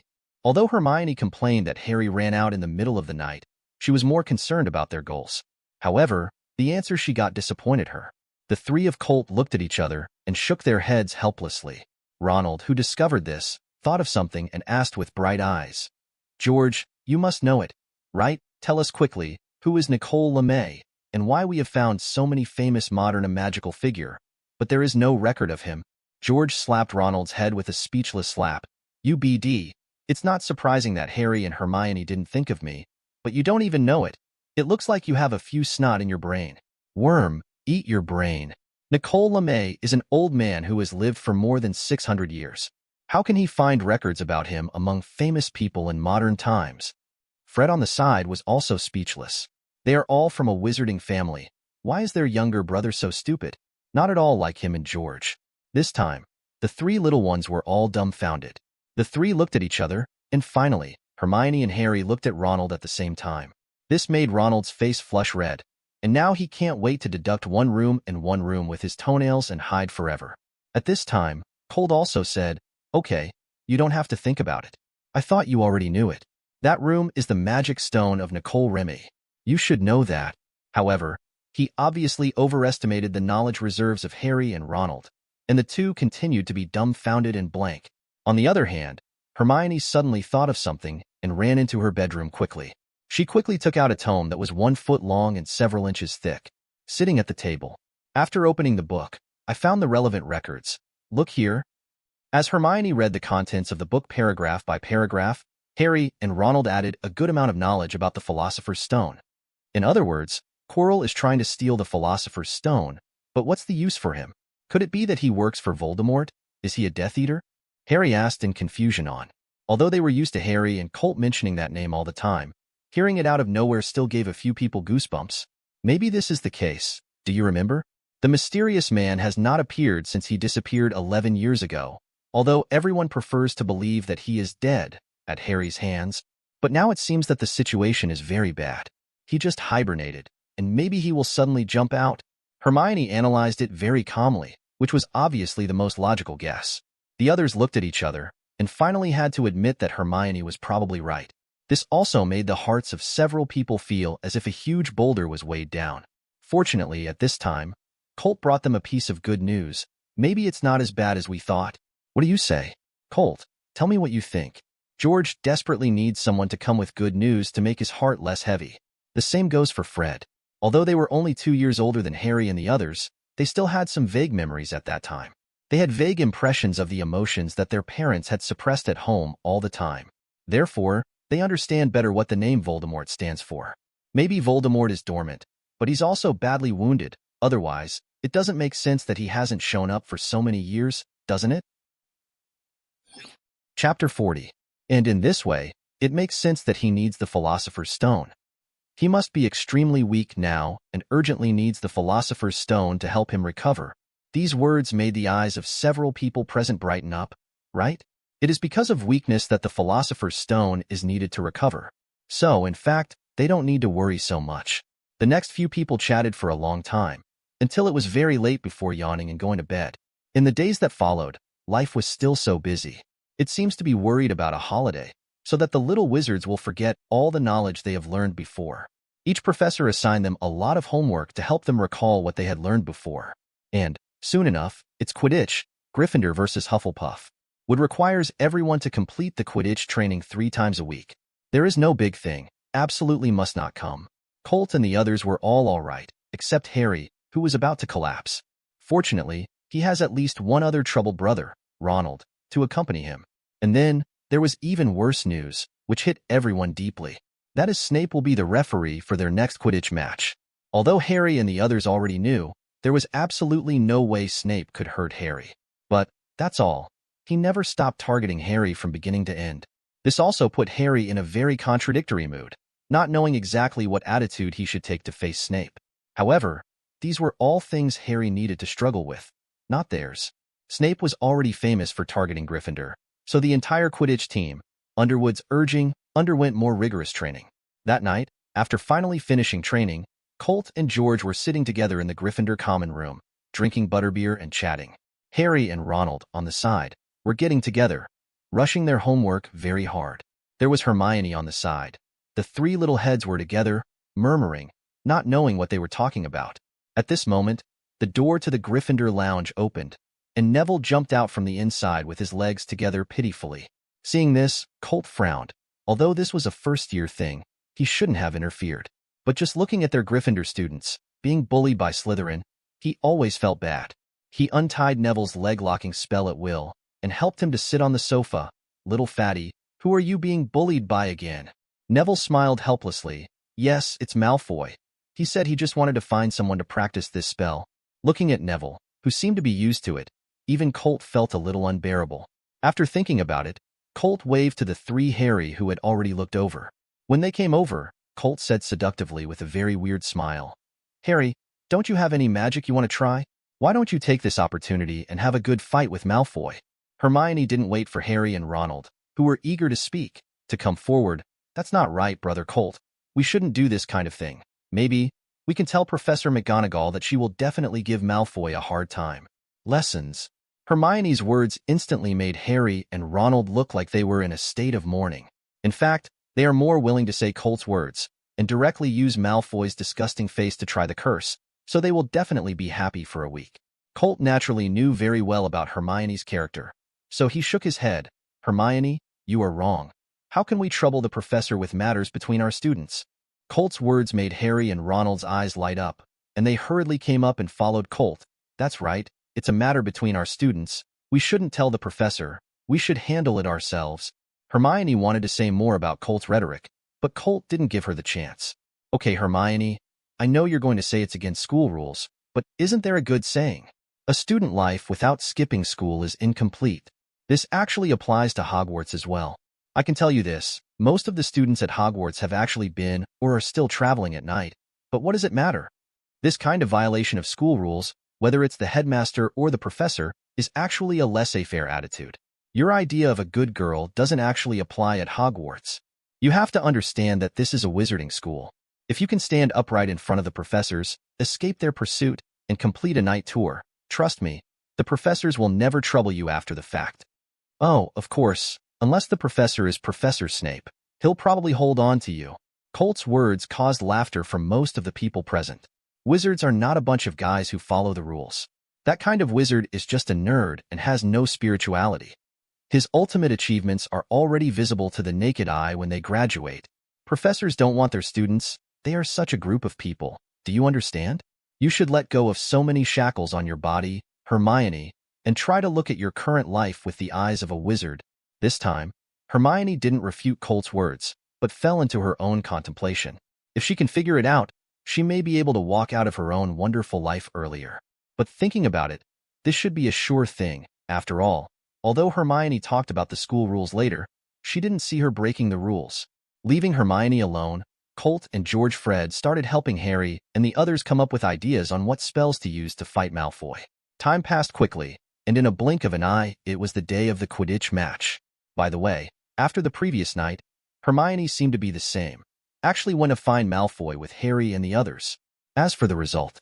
Anyway, after that day, Gryffindor's Academy score dropped by more than 50 points, which was still a bonus. However, after knowing the cause and effect of this incident, instead of blaming them, the students of the entire Gryffindor Academy gave them a thumbs up when they saw them, indicating that they did a good job. Chapter 41. At the same time, for a week after that, none of the three Malfoy brothers appeared in the auditorium again. As you can imagine, Malfoy was absolutely miserable this time. Compared to this, the missing points seemed to be nothing. Colt and Hermione made their money back in just a few classes anyway. Colt felt that maybe Professor Flitwick should have heard about this, and in the next few classes, he continuously gave Colt and Hermione a lot of points for various reasons. And in this atmosphere, a new Quidditch match officially started. Maybe it was because of an accident with Harry's broom during the last game, which almost made him fall from the sky. So, this time, it was very rare that the principal, Dumbledore, also came to the Quidditch pitch to watch this match. Harry, who had always been very nervous when he saw Dumbledore sitting in the audience, finally relaxed. At least in this way, no one can attack him. After all, although there is no misunderstanding now, but I also know the existence of Quirrell, and the sense of crisis still exists. However, it was clear that Harry had let up a little too early. Just a few minutes into the game, Snape found his chance and gave Hufflepuff a free throw. Under such circumstances, if the game cannot be ended as soon as possible, even if Gryffindor's team strength is higher than Hufflepuff's, there will still be a lot of variables. Just as Gryffindor's chaser was trying to score as much as possible, Colt caught a golden light in his eyes and quickly determined that it was the snitch. To Colt's relief, Harry noticed the same shortly after and acted quickly. In fact, with Colt's talent, he's actually a great seeker as well. The reason why he became a chaser in the end was because the team at that time already had a seeker, but there was a vacancy in the chaser. On the other hand, Colt really didn't want to be on the fringes of the whole game, and when he found the golden snitch, he was finally able to perform. In Colt's view, the Quidditch setting is very unreasonable. He'd rather be a chaser, desperately trying to score as many points as possible for his team. Even if they lost the final game because of the 150 points from the golden snitch, at least he would have enough sense of participation. In the end, the match against Hufflepuff ended with Harry catching the snitch. Everyone cheered loudly for Harry's excellent performance. Even Hufflepuff, their opponent, is Hufflepuff's usual style. They don't have such a strong will to win. As long as the game is fair, if they lose, they will lose, and they will not deny their accounts or anything. Soon after the Quidditch match, Hermione had been in scholar mode. You know, there are still more than 2 months before the exam. However, at this time, Hermione was already thinking about reviewing. What made Harry and Ronald even more devastated was that they were actually brought along, and they were pulled by Hermione to review together every day. For this reason, they complained a lot in front of Colt. However, Colt wouldn't say anything about it. Besides, the foundation of the two of them was indeed too bad, so Hermione just asked Hermione to make up for them. On this day, Colt and George were in the lounge, writing their homework, and the three of them suddenly ran in from the outside in a hurry, and they didn't know what news they got. Although Colt was very curious, he did not stop them to ask anything. Instead, he added speed and used the fastest speed to complete his homework. If Colt remembers correctly, it was around this time that Hagrid would get the Norwegian Ridgeback. To be honest, he is still quite interested in the fire dragons of this world. Exactly, some time ago, he had already completed experiments on alchemy and achieved certain results. Now, he is preparing this kind of flame potion. His purpose is to see if he can refine a potion that can enhance the magic power of Fian and their bodies. Now the potion is indeed refined, but he doesn't dare to use it directly on Fian and the others. Fian and the others are nothing but a raven in the final analysis. Even with Colt's help, their magic power and physical fitness have been greatly enhanced. But it is still very fragile, and if one is not good, it may directly burp. This Colt is reluctant. Exactly, now that a fire dragon has appeared, as his test object, it is a good thing. In itself, the flame potion is specially made to help the dragon grow. Although he has made some changes on the basis of the original pharmaceutical formula, adding a small amount of hibiscus tree solution, but if he wants to use it for the fire dragon, there should be no problem, it should be. Soon, Colt finished his homework, looked at the 3 roommates who were still scratching their ears, and Colt didn't plan to wait for them. After packing up, he left the lounge and headed to Hagrid's hut. When Colt came here, Hagrid hadn't even started to furnish his hut, and it looked like he had only just gotten the dragon egg. Hagrid wasn't surprised by Colt's sudden appearance. Anyway, Colt came here often. It's just that this time the situation is obviously different, because something that shouldn't have appeared in his room. Although it was said that just last year, Colt just bought a horn camel for him, but compared with the fire dragon, it is not so serious. The two are indeed dangerous species that are one level apart. The clumsy Hagrid wants to hide the dragon egg. It's a pity that Colt's eyesight ability is not comparable to that of ordinary people. Just glanced at it, and immediately locked the position of the dragon egg. Seeing this, Colt pointed it out directly. Okay, Hagrid, don't hide it. I've seen it all, but I really didn't see it. Hagrid, you actually have a channel to get the dragon egg. This really surprised me. Already. Hearing this, Hagrid was a little embarrassed and at a loss. Well, I didn't want to hide it from you. But, you know, this thing is very dangerous. Colt waved his hand casually. Okay, I won't tell you anything, but you have to think about it. You really want to hatch this dragon egg. If it is discovered, then you will have a big chance. Trouble. Chapter 42. Hagrid is very firm on this matter. He really likes magical creatures, especially such large and dangerous ones. I know. I'll definitely take a good look at Nobo and won't let it get in trouble. Heh, it looks like he has really made up his mind. Even his name has been chosen. Well, as a friend, I can only do my best to help you with a little help. Let's start quickly. It's not that simple to make dragon eggs hatch. With Colt's help, they started a full remodel of Hagrid's cabin. All the ventilation gaps in the room were reinforced with wooden boards. At the same time, under Colt's order, Hagrid went to the forbidden forest outside and dug up a large bucket of mud, which was specially found with high fire resistance. All the decorations in the room were painted with a layer of mud. Although the effect is not as good as the regular refractory material, but there are some effects, and the newly born fire dragon, the dragon's breath, is not too powerful. After getting all this ready, Colt began to make some enhancements to the fireplace in Hagrid's cottage. If a dragon egg wants to hatch, it needs a very high temperature. If it is by its mother's side, it will be roasted by the dragon's breath. But obviously they have no way to get the dragon breath of the fire dragon to hatch dragon eggs. So, after thinking about it, Colt took out a few hibiscus branches with leaves from his backpack and put them under the dragon egg. In this way, with the fire attribute energy of the hibiscus tree, it should be helpful to the hatching of dragon eggs. At this point, all Colt can do is done. Seeing this, Hagrid stepped forward and fiddled with the fire with a burning stick to make the flames burn more vigorously. Hagrid was only satisfied when the flames completely enveloped the dragon eggs and the hibiscus branches. Originally, he also wanted to put the dragon egg in a pot and burn it, but now it seems that this is better. Although he was very surprised why the few fresh branches Colt took out were not afraid of the burning of the flames, but Hagrid didn't ask much. Maybe it was Colt's secret. After the two of them finished their work, they sat down on the chair next to them with a sigh of relief. Hagrid poured Colt a cup of hot tea, along with a cup for himself, along with some sandwiches, rock cakes, and other snacks. To be honest, after working for so long, he was already hungry, and he was welcome. He picked up a sandwich and ate it. As for rock skin cakes or something, he really didn't dare to try it, unless it was time for him to change his teeth. Otherwise, he would be suffering at all. Not long after the two sat down, Hagrid's hut was knocked again, and the knock on the door was very rapid. Hagrid opened the door for no apparent reason, only to see the three of Harry sneaking into the room under Hagrid's arms. It's just that what they didn't expect was that they would see another person here. For a time, the four pairs of eyes looked at each other with a little embarrassment. "Hey, Colt didn't expect you to be here too." Hermione finally broke the deadlock and waved her little hand as a greeting, and Harry and Ronald both smiled awkwardly. But soon the trio's attention was drawn to the fireplace in Hagrid's cottage. My God, is this really a dragon egg? Perhaps seeing that Colt was also here, Hermione no longer wanted to persuade Hagrid in the first place, also attracted by the legendary creatures. Even if the other party is still just a big egg with a dark skin. Not only Hermione, but Harry and Ronald had forgotten what they were here for. As for Hagrid, he was actually mentally prepared when Colt came here, but he was so panicked when Colt didn't come here. Instead, he was very happy to share his inner joy with his children. Yes, look, what a beautiful dragon egg. I think after Noble hatches, it will be the best fire dragon. Hagrid proudly introduced to the three. Although the three of them couldn't see how beautiful this black dragon egg was, they still didn't want to save Hagrid's face, so they nodded in agreement. Over the next few days, both George and Fred learned that Hagrid had a dragon egg. But, fortunately, this news was only limited to a few of them, and did not continue to expand, otherwise Hagrid would really cry. As the flames burned, after a few days, the dragon egg finally moved.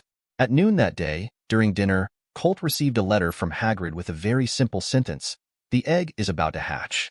Seeing this, Colt didn't even eat, so he hurriedly wiped his mouth and ran outside. Seeing Colt's posture, others who knew the situation also threw down their knives and forks and quickly followed. The movements of several people were a bit big, which aroused the curiosity of many people, but no one paid too much attention, and soon this matter would be over. When Colt and the others came to Hagrid's hut, Hagrid carefully opened the door and let a few people in. At this time, the dragon egg was still burning on the hibiscus branch, but it was still obvious that it would vibrate slightly from time to time. After everyone came, Hagrid also felt that the time was almost up, so he scooped up the dragon egg with a colander and carefully placed it on the protective coating table. I just listened to the sound of stinging, but it didn't affect the desktop. Before the fire dragon came out, Colt took out the hibiscus branches in the flames and put them away. Without letting everyone wait, the dragon egg swayed here. This time, it was obviously time to break out of the shell, and I saw a gap suddenly opened on the dragon egg, and the gap was still expanding. In the end, a very ugly little head emerged from the crack in the eggshell. It seemed that it breathed air, giving it more strength, and the fire dragon slammed the eggshell open, and the whole dragon fell out of it. To Colt's surprise, although this fire dragon was still very ugly, there were actually golden lines on its body. Although it is very inconspicuous at present, it does exist. Chapter 43. It seems that the breath of the hibiscus tree has affected this fire dragon in the past few days. Colt isn't really that surprised. The power of the hibiscus tree has been deeply appreciated from the beginning to the beginning. Whether it was before, through contact, making the four ravens obtain unprecedented changes, or later studying alchemy and refining potions, even if it was only a small amount, Colt could produce unexpected effects. Now, Affecting a fire dragon does not seem to be so unimaginable. After seeing the fire dragon come out of the shell, Hagrid stepped forward with joy on his face and carefully held the fire dragon with his big palm. Suddenly caught by an unknown creature, the fire dragon instinctively highlighted a dragon breath. Although this is just a small dragon the size of Hagrid's palm, which has just emerged from its shell, its dragon breath is extremely powerful. Moreover, the color of the dragon's breath is also very wrong. It is actually a little bit of gold in the fiery red. Hagrid's beard was set on fire, unnoticed for a moment. Ralph felt a burning pain in his jaw because of the magic resistance brought by the Hagrid giant blood. He hurriedly slapped the beard that ignited the dragon's breath away, but it still made his chin feel burnt. But that didn't stop Hagrid from liking the fire dragon. Instead of letting go of the dragon, he hugged it tighter, lest he accidentally drop the dragon and fall. Perhaps the fire dragon also felt Hagrid's love, and did not continue to attack Hagrid, but still kept biting Hagrid's cuff with its teeth. But what does this matter? Hagrid, who didn't mind being sprayed with dragon breath before, started interacting with the fire dragon now. Hermione and others also cautiously approached at this time, and observed the super dangerous magical creature for the first time in their life from a distance of more than 1 meter. As expected of a scholar, Hermione quickly identified the type of fire dragon. This is a Norwegian ridgeback, but why? Although she recognized the features of the Norwegian ridgeback, she had great doubts when she saw those tiny golden stripes. This doesn't seem like it should be in the Norwegian ridgeback, does it? This made Hermione, who had always been confident, began to doubt the knowledge she saw for the first time. Okay, Hermione, this is indeed the Norwegian ridgeback. You don't need to doubt what he has learned. He just changed a little for some special reasons. Colt's voice of assistance made Hermione let out a sigh of relief. Soon, Hermione thought of the raven that Colt gave her. It was also because of the removal of the branch that Colt gave her that it had undergone an unknown change and had a better talent. Colt stepped forward and took a test tube of the golden yellow clear liquid from his pocket. Okay, Hagrid, let him drink a little fire potion now, which will help him grow even more.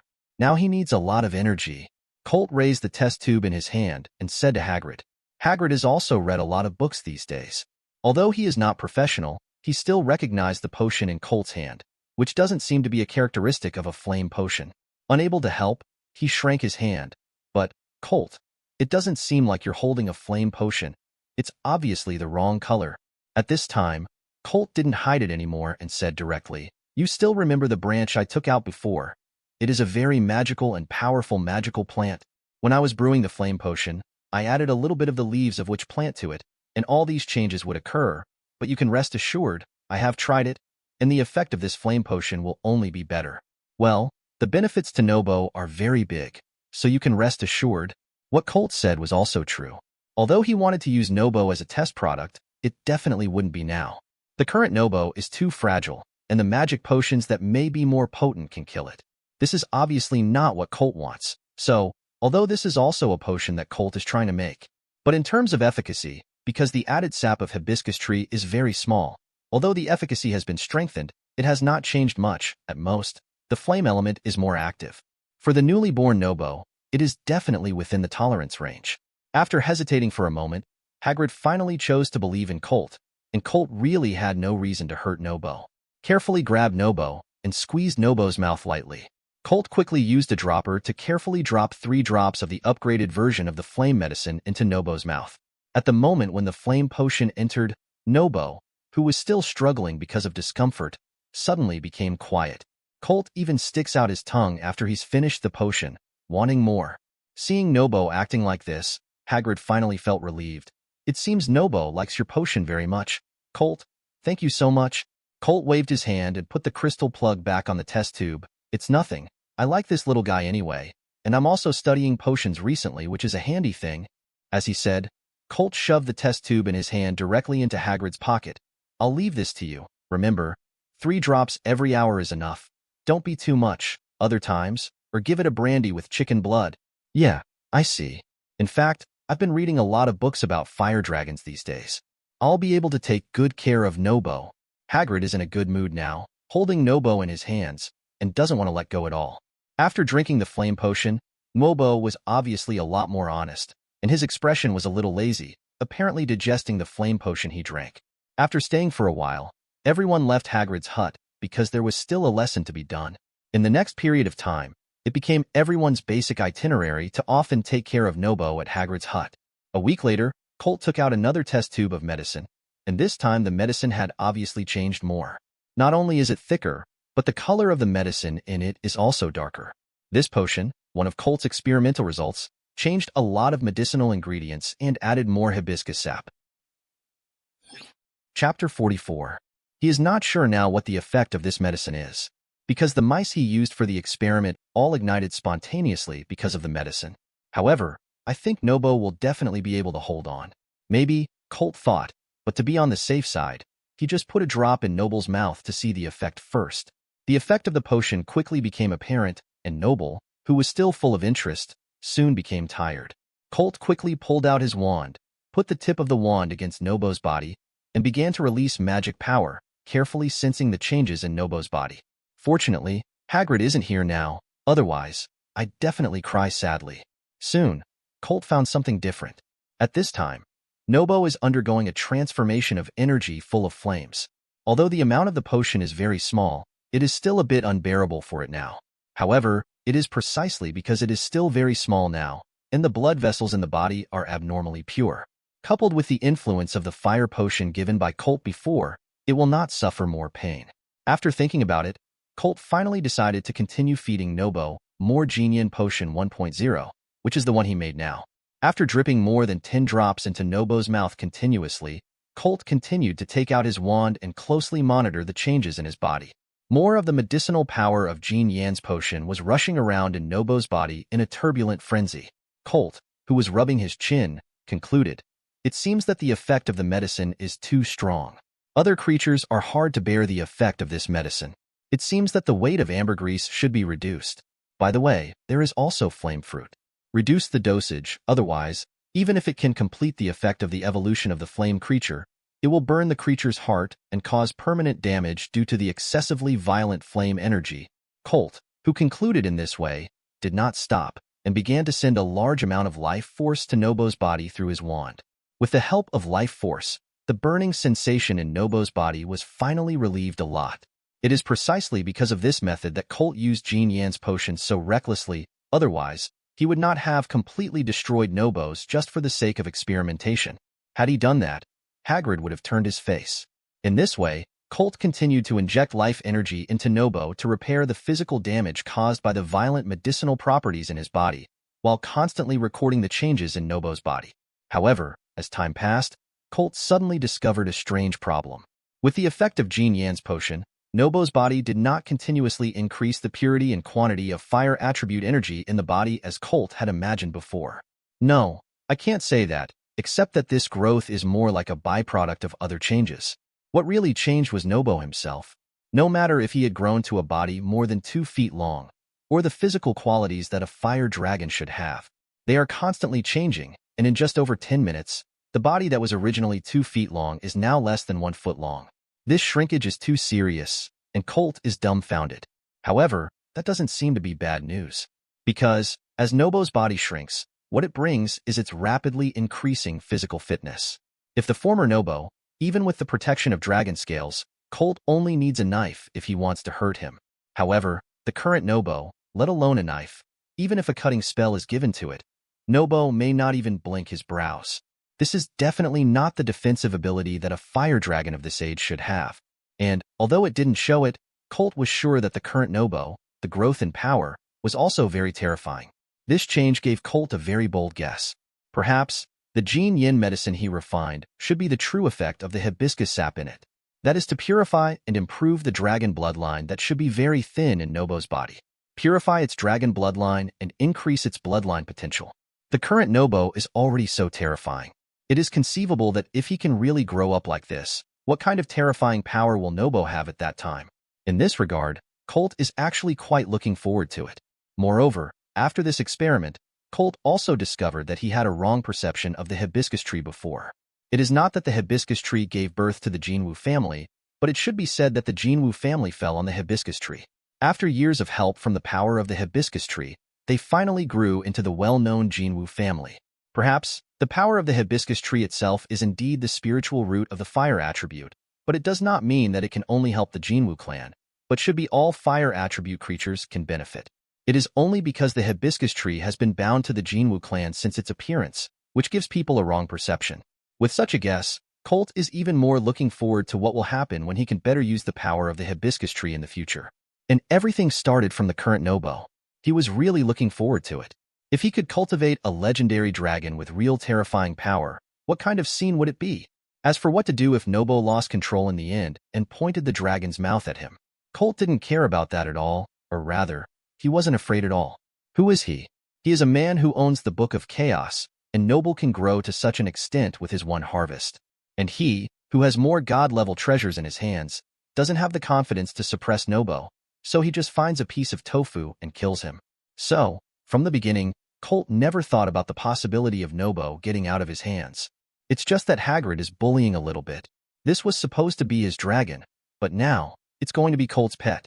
No way. In fact, even if Colt is willing to give Nobo to him, Hagrid may not be able to control Nobo.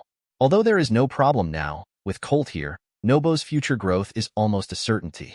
How will Hagrid cope at that time? Chapter 45.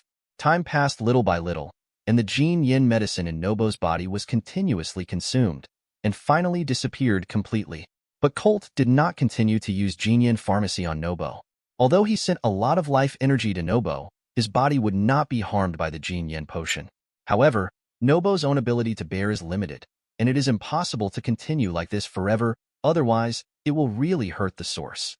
After sending a lot of life energy continuously, Colt stopped. Nobo, whose transformation is over, is not even a foot in size at this time. The body that had already appeared majestic at first has returned to the slender body that it was when he was just born. However, now it also gives people a very extraordinary feeling. Although it was lying there weakly due to its previous transformation at this time, it was able to feel a faint coercion from its body. This is a kind of oppression from biological instinct, not a real imposing manner. And another point that is different from the previous Nobo is spirituality. If the previous Nobo was just a beast that had not yet grown up. Although he hasn't grown up yet, beasts are beasts, tyranny is synonymous with fire dragons in this world, and little Nobo is the same. But now it is revealed in the eyes. It is no longer the ignorance and hidden tyranny of the cub, but a kind of agility like a born baby, as well as curiosity about the world. At the same time, Colt can clearly see his dependence on Colt from Noble's eyes.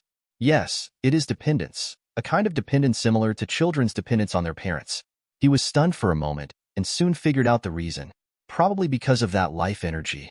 Whatever the reason, this life energy is something that brings new life to it, and it is not an exaggeration to say that it is its regenerative parent. And the source of this power is Colt, of course, so it's not surprising to have this kind of emotion towards Colt, UBD. Well, while it was an accident, Colt can only say well done. Thinking like this, Colt stretched out his hand and gently stroked Nobo's head, which had become small again. And Nobo, although he still looked weak at this time, he stretched his neck diligently and held it lightly in Colt's palm. Seeing this, Colt was even happier, and condensed some life energy in his hands, constantly nourishing Noble. After feeling this familiar breath, Nobo was even happier. The body that seemed weak due to the consumption of metamorphosis also began to recover quickly.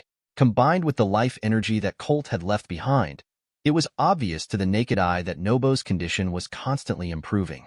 By the time it regained its vigorous state, Hagrid had returned.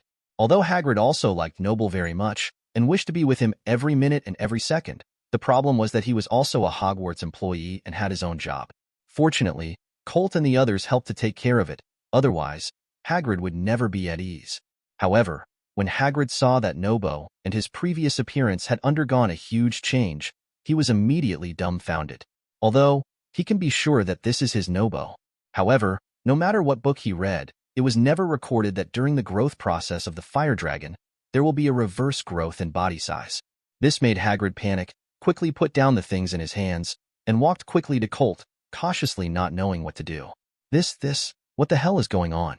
Why did Nobo's body shrink even though he didn't grow up? As he spoke, the eyes of this simple half-giant were full of tears. Colt couldn't stand him like this, and hurriedly explained, Hagrid, don't cry. This is a good thing. Didn't you realize that Nobo is much more spiritual now than before? Colt's words can be said to have attracted his attention all at once, and hurriedly looked at Nobo, up and down, carefully looking at Nobo at this time. Not to mention, it seems that because of Hagrid's careful care before, Nobo really remembered it in his heart. When he saw Hagrid looking at it, Nobo was actually very happy to tweet to Hagrid. That's right, this Nobo's voice is really not small now, and the air blowing out of his mouth makes Hagrid's beard like a steel needle float up. Seeing such a spirited Nobo, Hagrid doesn't care about shrinking any size now. Anyway, it seems that Nobo is in really good condition at the moment, and he has a very clear understanding of him. Unlike before, even if he is close to Nobo, if he is not careful, he will be attacked by it. In comparison, it is obviously the current Nobo, which is more cute. The awakening of Nobo's bloodline is very good news for Hagrid, because the current noble seems to have completely opened the door and began to gradually transform towards the dragon. And this has also led to a result, that is, unlike the terrifying growth rate of fire dragons, for giant dragons, the growth is very slow. Although the current noble is not a giant dragon at all, at most it is a subdragon species that has opened the bloodline of a silk giant dragon, and it is definitely the bottom of the existence. But what does it matter? Anyway, which step it has taken, no matter where it grows in the future, it will not be a loss. Also, isn't Colt still here? In Colt's words, for Noble, the hardest thing is definitely not from 1 to 100, 1,000, or even 10,000. On the contrary, it was the first step from 0 to 1. Now that this step has been passed, all the next things can be left to him. He will definitely do his best to help Nobo and go higher. Of the location. With Colt's guarantee, everyone who knew about Noble's existence was very happy about it. This will definitely become the most sensational thing in the entire magic world. Of course, provided they speak out about it. But at least so far, no one wants to say it, because it is not yet time. And the current Nobo is not suitable for appearing in front of people. Now, although its strength has been improved to a certain extent, it is still too weak compared to wizards. Chapter 46. Its appearance is more likely to bring it a very huge danger. Therefore, when they have not grown enough, everyone has made a tacit decision to do their best to protect Nobo's secret and never let it appear in front of others. To this end, in Colt's mention, everyone started to build a basement room with enough space under Hagrid's hut. In this way, as long as Nobo doesn't walk out of this underground secret room, no one should be able to find it. This is a big project. Even if Colt has mastered the simple traceless stretching spell, it still takes everyone a long time. To this end, Hermione had to put down the review plan that she had made. Compared with helping Colt, she can put aside all her studies first. Besides, she is also confident that she can get a good grade in the exam. It just might not be possible to be the next Colt, to be the number one at this age. Of course, this was just what Hermione thought, and in fact, having Colt before school opened her eyes to the wizarding world. With some help, the current Hermione can definitely be said to be the best one in the entire first grade, and you don't need to care about the test scores. After a month of hard work, a small space with an area of more than 1,000 meters was successfully opened up at the location more than 10 meters below the Hagrid hut. The height of the space is also more than 10 meters high, which is definitely enough for Nobel activities for the time being. At this time, Nobo already had a high level of wisdom. Although he can't speak yet, he can understand Colt's words. I also deeply understand how incredible my existence is in this world. Therefore, it can also understand why Colt and the others have locked themselves in the underground chamber. Because of this, since the underground secret room was opened, Nobo has been very obedient and flew close to the underground space. In fact, Nobo was quite satisfied with this place. Especially with Colt's help, a nest made of hibiscus trees. Since the completion of evolution, Nobo, who has never grown in size, is just able to lie comfortably inside. Feeling the mysterious power transmitted from the hibiscus branches, even Noble can clearly feel that a very pure power within his body is constantly recovering and growing. Nobo, who deeply understands the benefits of this, has basically never moved the nest since he came to this underground secret room. He has been lying in his own nest all day and is too lazy to move. Hagrid was more than happy with Colt's explanation. At least Nobo is now easier to take care of than before, which also saves him a lot of worry. Every day is time to help Nobo bring his own rations. Then, there is no then. Sometimes when Hagrid wasn't busy, he would go back down below and watch Nobo finish his meal with his own eyes, and then continue to sit in the chair and watch Nobo sleep. Sometimes when I am busy, I will directly deliver the food, and I will rush to my own business. After the crisis of Nobo's body surge, Hagrid also knew that he still had a lot of time with Nobo, and he didn't have to accompany him every day. Life at Hogwarts is still busy. As the exam approaches, professors of various disciplines have begun to increase students' homework, which makes everyone miserable. But the upcoming exam has made everyone nervous and try to learn as much knowledge as possible. After all, if you fail the exam, you will end up with a repeat, which is definitely not a good choice. But none of this has anything to do with Colt. Since the successful development of the first generation of Genian pharmacy, Colt has successively launched the second and third generations. All of these medicines have been tried on Nobo, and the effect is unexpectedly good. Moreover, because Colt has learned from the experience of the first generation of medicines, the second and third generation of medicines are very mild. The difference between the second generation and the third generation is the effect. The second generation is obviously overkill, resulting in a significant reduction in the efficacy of the drug. Although it is still effective, Colt can be sure. However, there was no way to achieve the effect Colt wanted. Therefore, this is the third generation. While the efficacy is mild, it can retain more efficacy. In order to ensure that the user will not be too painful and cause harm to the user during the process of transformation, Colt deliberately added some substances that replenish vitality. After the third generation was successfully developed and achieved good results, Colt began to try to make Fian and the others take Genian Potion 3.0. After all, the Golden Yin Potion itself was prepared for them. Now that they are mature, there is no reason not to use them. Moreover, Colt also wanted to see what kind of effect this Gene Yin medicine would have on Fian and the others. The first ones to take were naturally Hyan and Chitaki. These two golden crows have always stayed by Colt's side. Starting from them can also give Colt a more intuitive feeling. Once something goes wrong, he can make up for it as soon as possible and make better improvements. However, the final result exceeded Colt's expectations. After taking a certain amount of Gene Yin medicine, both Hyan and Chitaki began to transform. Unlike Nobo's transformation, it is so fast and intuitive. The changes of Fian will be relatively slow. There are reasons for this, both because the potions have been improved and because Colt doesn't get them to take too much at once. But after entering the metamorphosis, both Hyan and Chitaki fell into a deep sleep. It seems to be a specimen, standing quietly on a shelf made of hibiscus branches. However, every time Colt could feel the power of the bloodline that was awakening step by step in their bodies. This also reassured Colt. After confirming the effect, Colt handed the potions to Hermione and Penelo, respectively, and asked them to help Dejuan and Tai to use them. If all goes well, there shouldn't be any problems. However, the accident happened so suddenly. Just one night, after taking the medicine, Tai, who was standing quietly on the hibiscus wooden shelf, suddenly started to twitch, and every now and then, a hint of gold with red in it would protrude from his mouth. Flame. Chapter 47, Tai Cry of Blood. If that's the case, then it's okay. The problem is that Tai also started bleeding, and there was bright red blood hanging from the corners of his mouth, making it look very abnormal. The sudden situation made Hermione, who was very calm, suddenly become a little inch. It was too late to think too much, put on the clothes, ran out of his dormitory carrying Tai's shelf, carefully came to Harry's dormitory. Hermione gently pushed Harry and Ronald awake. The two, who were sleeping in a daze, were suddenly disturbed, and they complained a few words. But when they saw Hermione's tears blurred, they both knew something might have happened. He quickly rubbed his face to wake himself up. What the hell is going on? Hermione, what happened? Harry asked in a daze. He really didn't know what would make Hermione, who has always been calm, panic in such a panic. Hermione sobbed and lifted the shelf in her hands, and it wasn't until this time that Harry and Ronald saw that Hermione had brought Tai with him. However, they also saw that Tai was in a very wrong state at this time. At this point, Hermione also began to explain. I don't know what happened. I slept well and it became like this, Harry. I want to borrow your invisibility cloak from you. Now Colt, my brother, is not in the bedroom. He told me that he will be looking for something at the room of requirement tonight. So if you can help, I'm really worried that if we delay it any longer, it will be really dangerous for Tai. Harry heard the words, squatted down without thinking, pulled his suitcase out from under the bed, opened it, and took out the invisibility cloak. However, instead of handing it over to Hermione directly, he said, Hermione, your current state makes me very worried.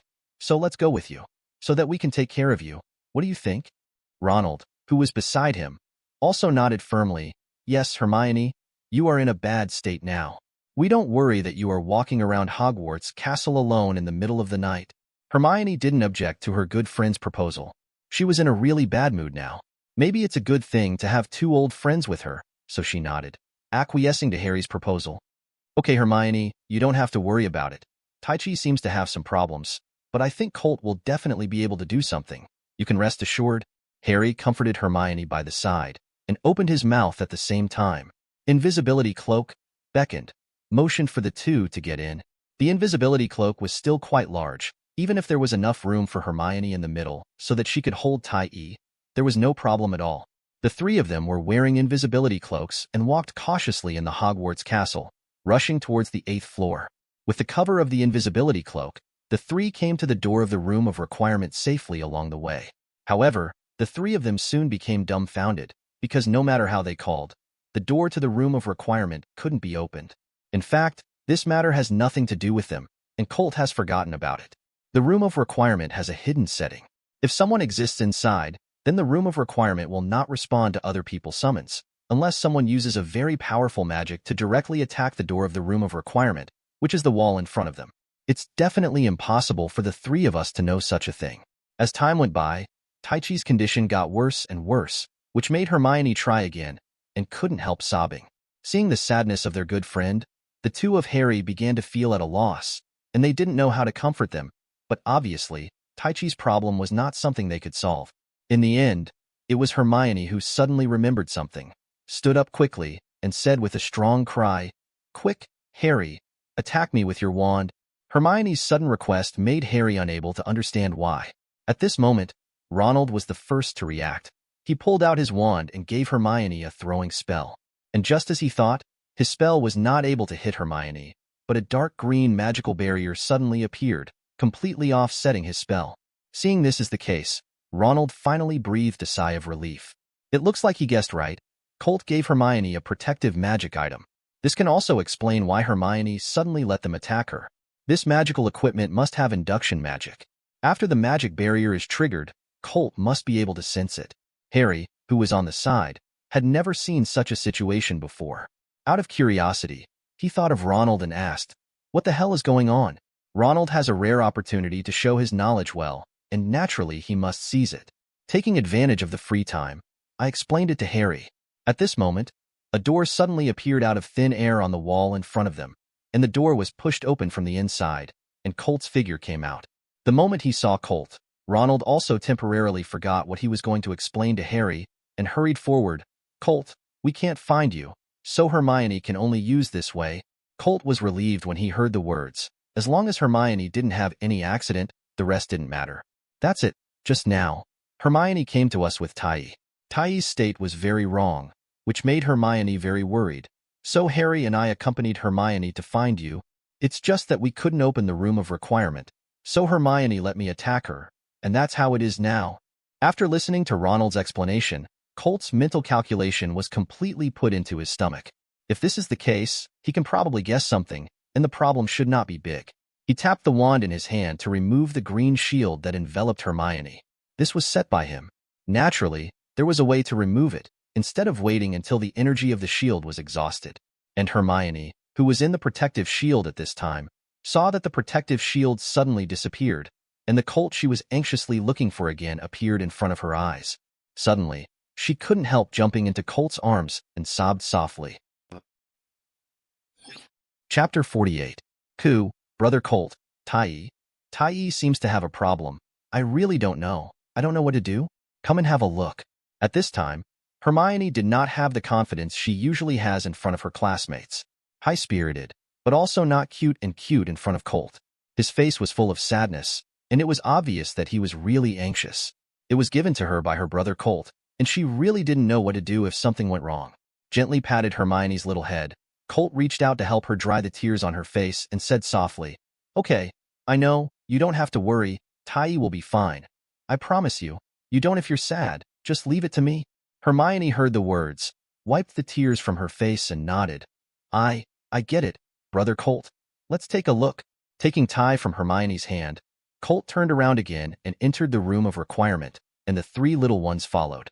Hermione clearly didn't want to leave now, at least not until Tai's safety was confirmed. And Harry and Ronald certainly wouldn't leave Hermione here alone, and the two of them went back to sleep. Even if they go back, they obviously can't sleep now. The four of them walked into the room of requirement again, which was the same place Colt had been when he stayed, a room for hiding things. However, The current hiding room has been cleared out by Colt in a small area, and the shelf has been lifted to a table. Colt began to use his wand, carefully sensing Ty's current condition. As Colt had expected, Tai at this time was going through the same conditions that had happened to Nobo before. It stands to reason that Jin Yin Pharmacy 3.0 should not have such a situation. However, the accident happened. The blood vessels in Tai's body are more active than expected, which is precisely because of this. Under the stimulation of Jin Yan's medicinal effect, Tai's blood began to awaken rapidly. After the bloodline was awakened, Tai began to quickly devour the Jin Yin potion in his body, wanting to achieve greater improvement. This is an instinctive reaction of the organism, and it is not under the control of the one himself. And the life energy that Colt added into Jin Yan's potion obviously couldn't provide Tai with enough life energy to help it safely survive the physical damage caused by the awakening of the blood vessels when the blood vessels were too active. This is why Tai is crying blood now. This kind of problem is actually very easy to solve. As long as it is provided with enough life energy, it is enough, so that Tai can successfully complete the bloodline awakening. Moreover, the level of bloodline activity that Ether One has shown now, once it is truly awakened, its talent will far exceed Fei Yin in them. I have to say, at this point, Tai has already walked in front of Fian in them. After knowing this, Colt began to provide more life energy to Tai through his magic wand to help it and successfully survive the catastrophe of this blood awakening. By the way, he also comforted Hermione again and told the three of Taichi's current situation. Hermione finally burst into laughter when she heard that this was not a bad thing, but a very good phenomenon. After some transformation, Tai's state finally stabilized. This catastrophe, for Tai, although a catastrophe, is also an opportunity. Now that the catastrophe has passed, it is naturally the time when the opportunity comes.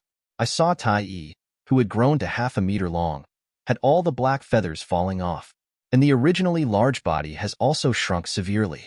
In the end, what appeared in front of them was only the size of a palm.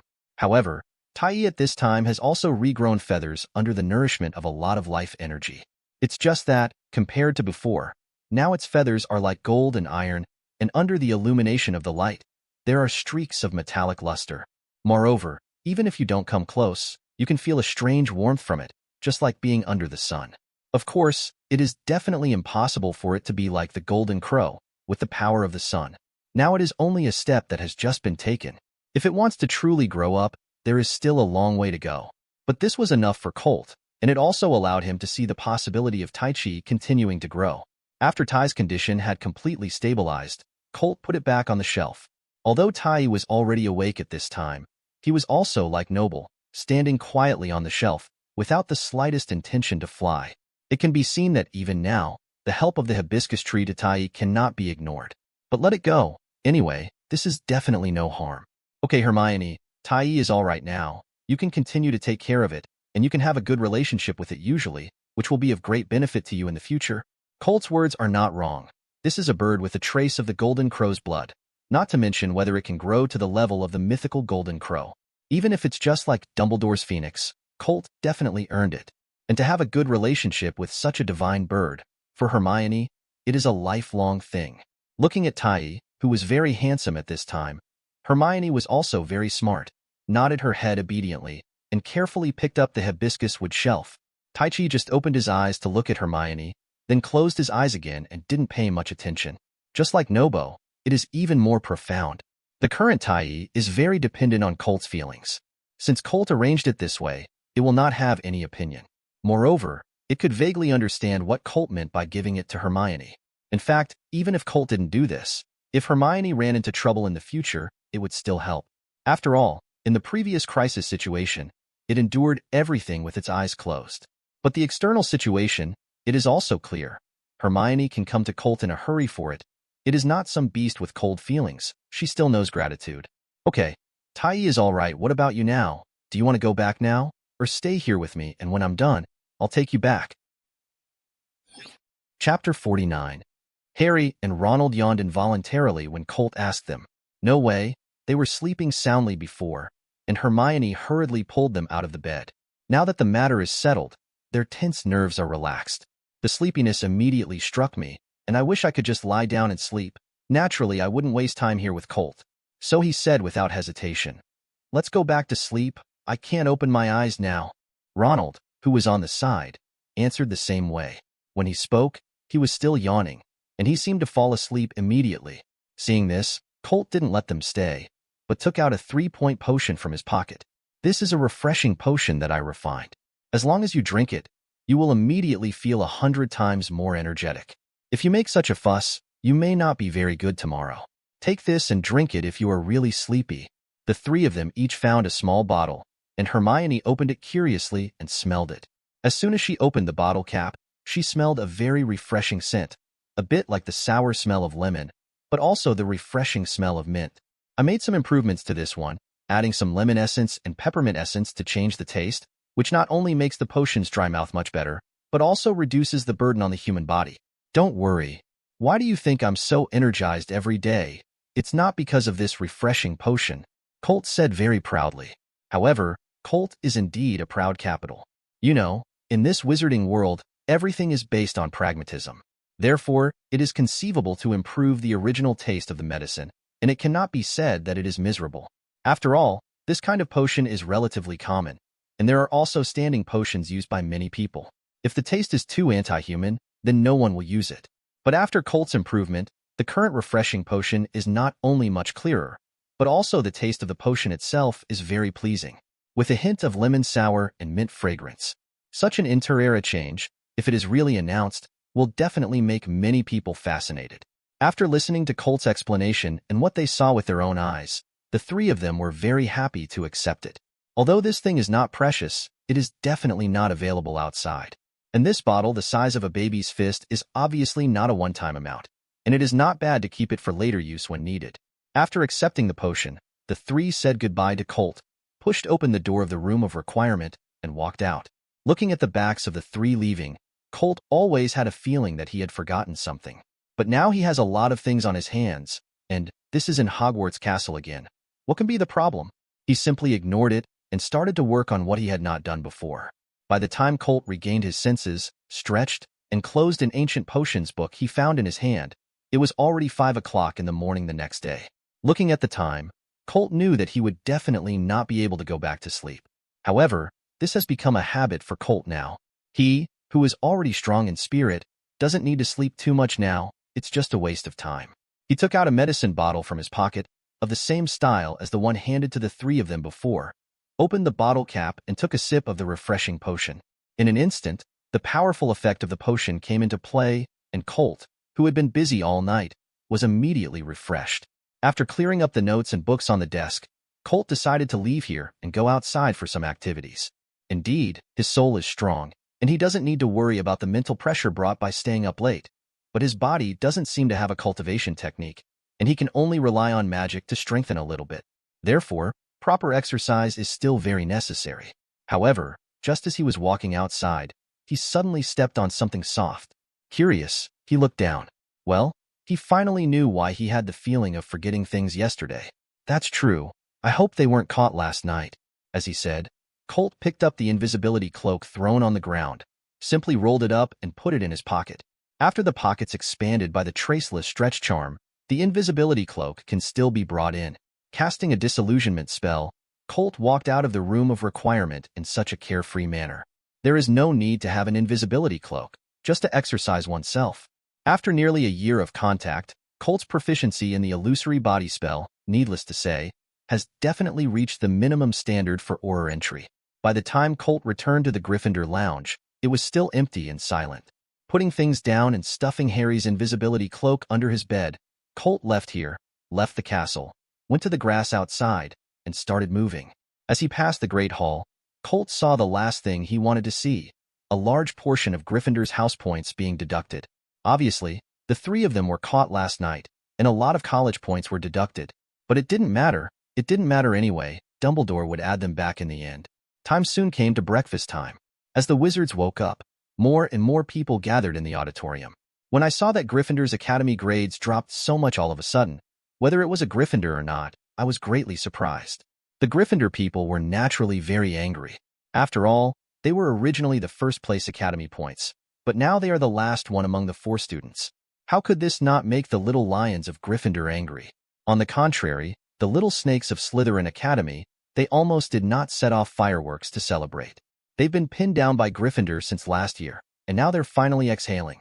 Although this has nothing to do with them, it is an indisputable fact that their Slytherin Academy has become the first place in the Academy. There is no airtight wall in the world, and I don't know who it is. I learned that it was because the three of Harry were arrested for a night tour, which led to the direct deduction of so many college points by Professor McGonagall. In just one class in the morning, the entire Gryffindor knew all about it. Chapter 50. So, everyone started glaring at the three of them, and they almost took out their wands and gave them a curse to improve their memory. This made the three of them happy because Tai had overcome the difficulties and obtained the so-called transformation, but all of them suddenly disappeared. Colt, what do you think? Yeah, there are many people in the whole Gryffindor now, but they all want to teach your little sister a lesson. George and Fred are just watching the fun without taking it too seriously. How could they not know what the reason for Harry's 3-night trips was? But they just wanted to see if Colt would give the trio a head start. They have long forgotten that among these three, there is their good brother. Colt just glanced at them, not intending to say anything. But after thinking about it in the end, there is actually his reason for this matter. If it weren't for his medicine, because Thais suddenly had a problem, the three of Hermione would not go out for night tours. So, he finally said, then tell them, if anyone can't see it, let him count whether he gave Gryffindor more points or Hermione's more points. If anyone has more points than Hermione, I have nothing to say if they want to make a move. However, as Hermione's brother, I helped her take up her challenge. If anyone wants to make a move, feel free to come to me. George and Fred were waiting for Colt's words. The two of them didn't mind Colt taking them as passers-by, and slapped the table happily, obviously happy that Colt would have such a reaction. No problem. Leave it to us. We will definitely bring your words to Colt, boss. After that, the two stood up and walked towards Gryffindor's lounge to tell the news to all Gryffindor students. As for whether, in the end, anyone really wants to challenge Colt, they are not worried at all. Who are they? They are Colt's best buddies. Others don't know about Colt. Can they still know? As far as Colt is now, in terms of strength, there may not be a single student in Hogwarts who will be Colt's opponent. No way. Not to mention the terrifying insight, Colt's own physical strength and magical capacity are definitely not something that an underage wizard can possess. This is the current Colt, and he has not accumulated enough magic knowledge. Otherwise, if Colt graduates now, he will definitely be the first. So, even if someone really wanted to challenge Colt, they might have a melon seed drink ready while watching a good show. Even, maybe, they can take this opportunity to make a good fortune. The twins have long thought about doing this kind of thing when opening the market, just because there was no capital and no opportunity before. Now this is a good opportunity. The twins were disappointed in the end, however, as no one had said anything since Colt had spoken. On the one hand, because what Colt said was true, Hermione's bonus to Gryffindor was definitely not a small amount. And the students of the Lion House know exactly what kind of virtue they are.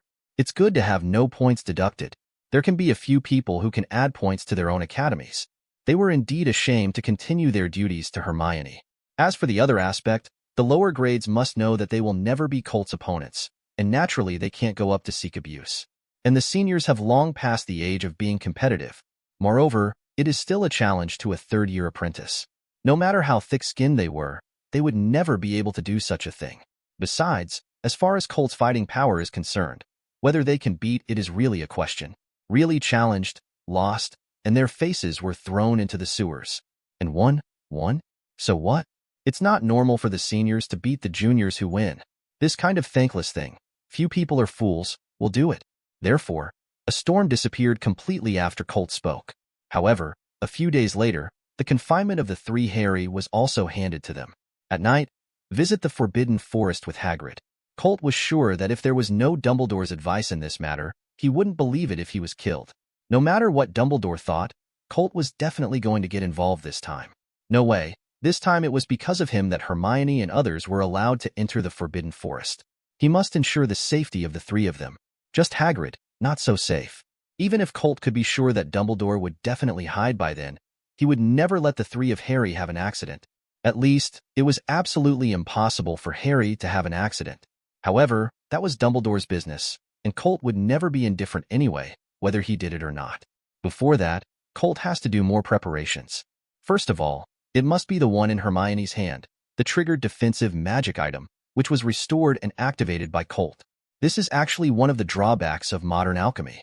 Enchant alchemy directly on an item through a spell. Convenience is indeed convenient, but also more simple and easy to use.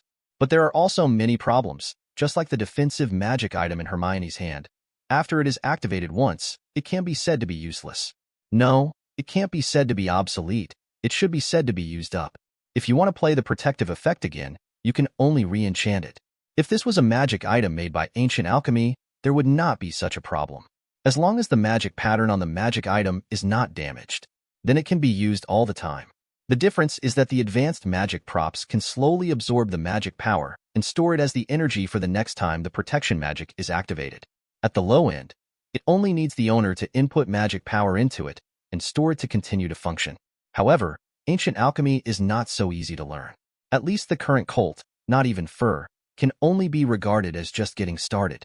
It is not a problem to use it to refine some small magic circles with complete records, but if he wants to innovate on this basis, he really can't do it now. Thanks for watching. You can find the next videos in the playlist linked in the info card, directly on my channel, or right here on the screen. And as always, if you have any feedback, feel free to share it in the comments too.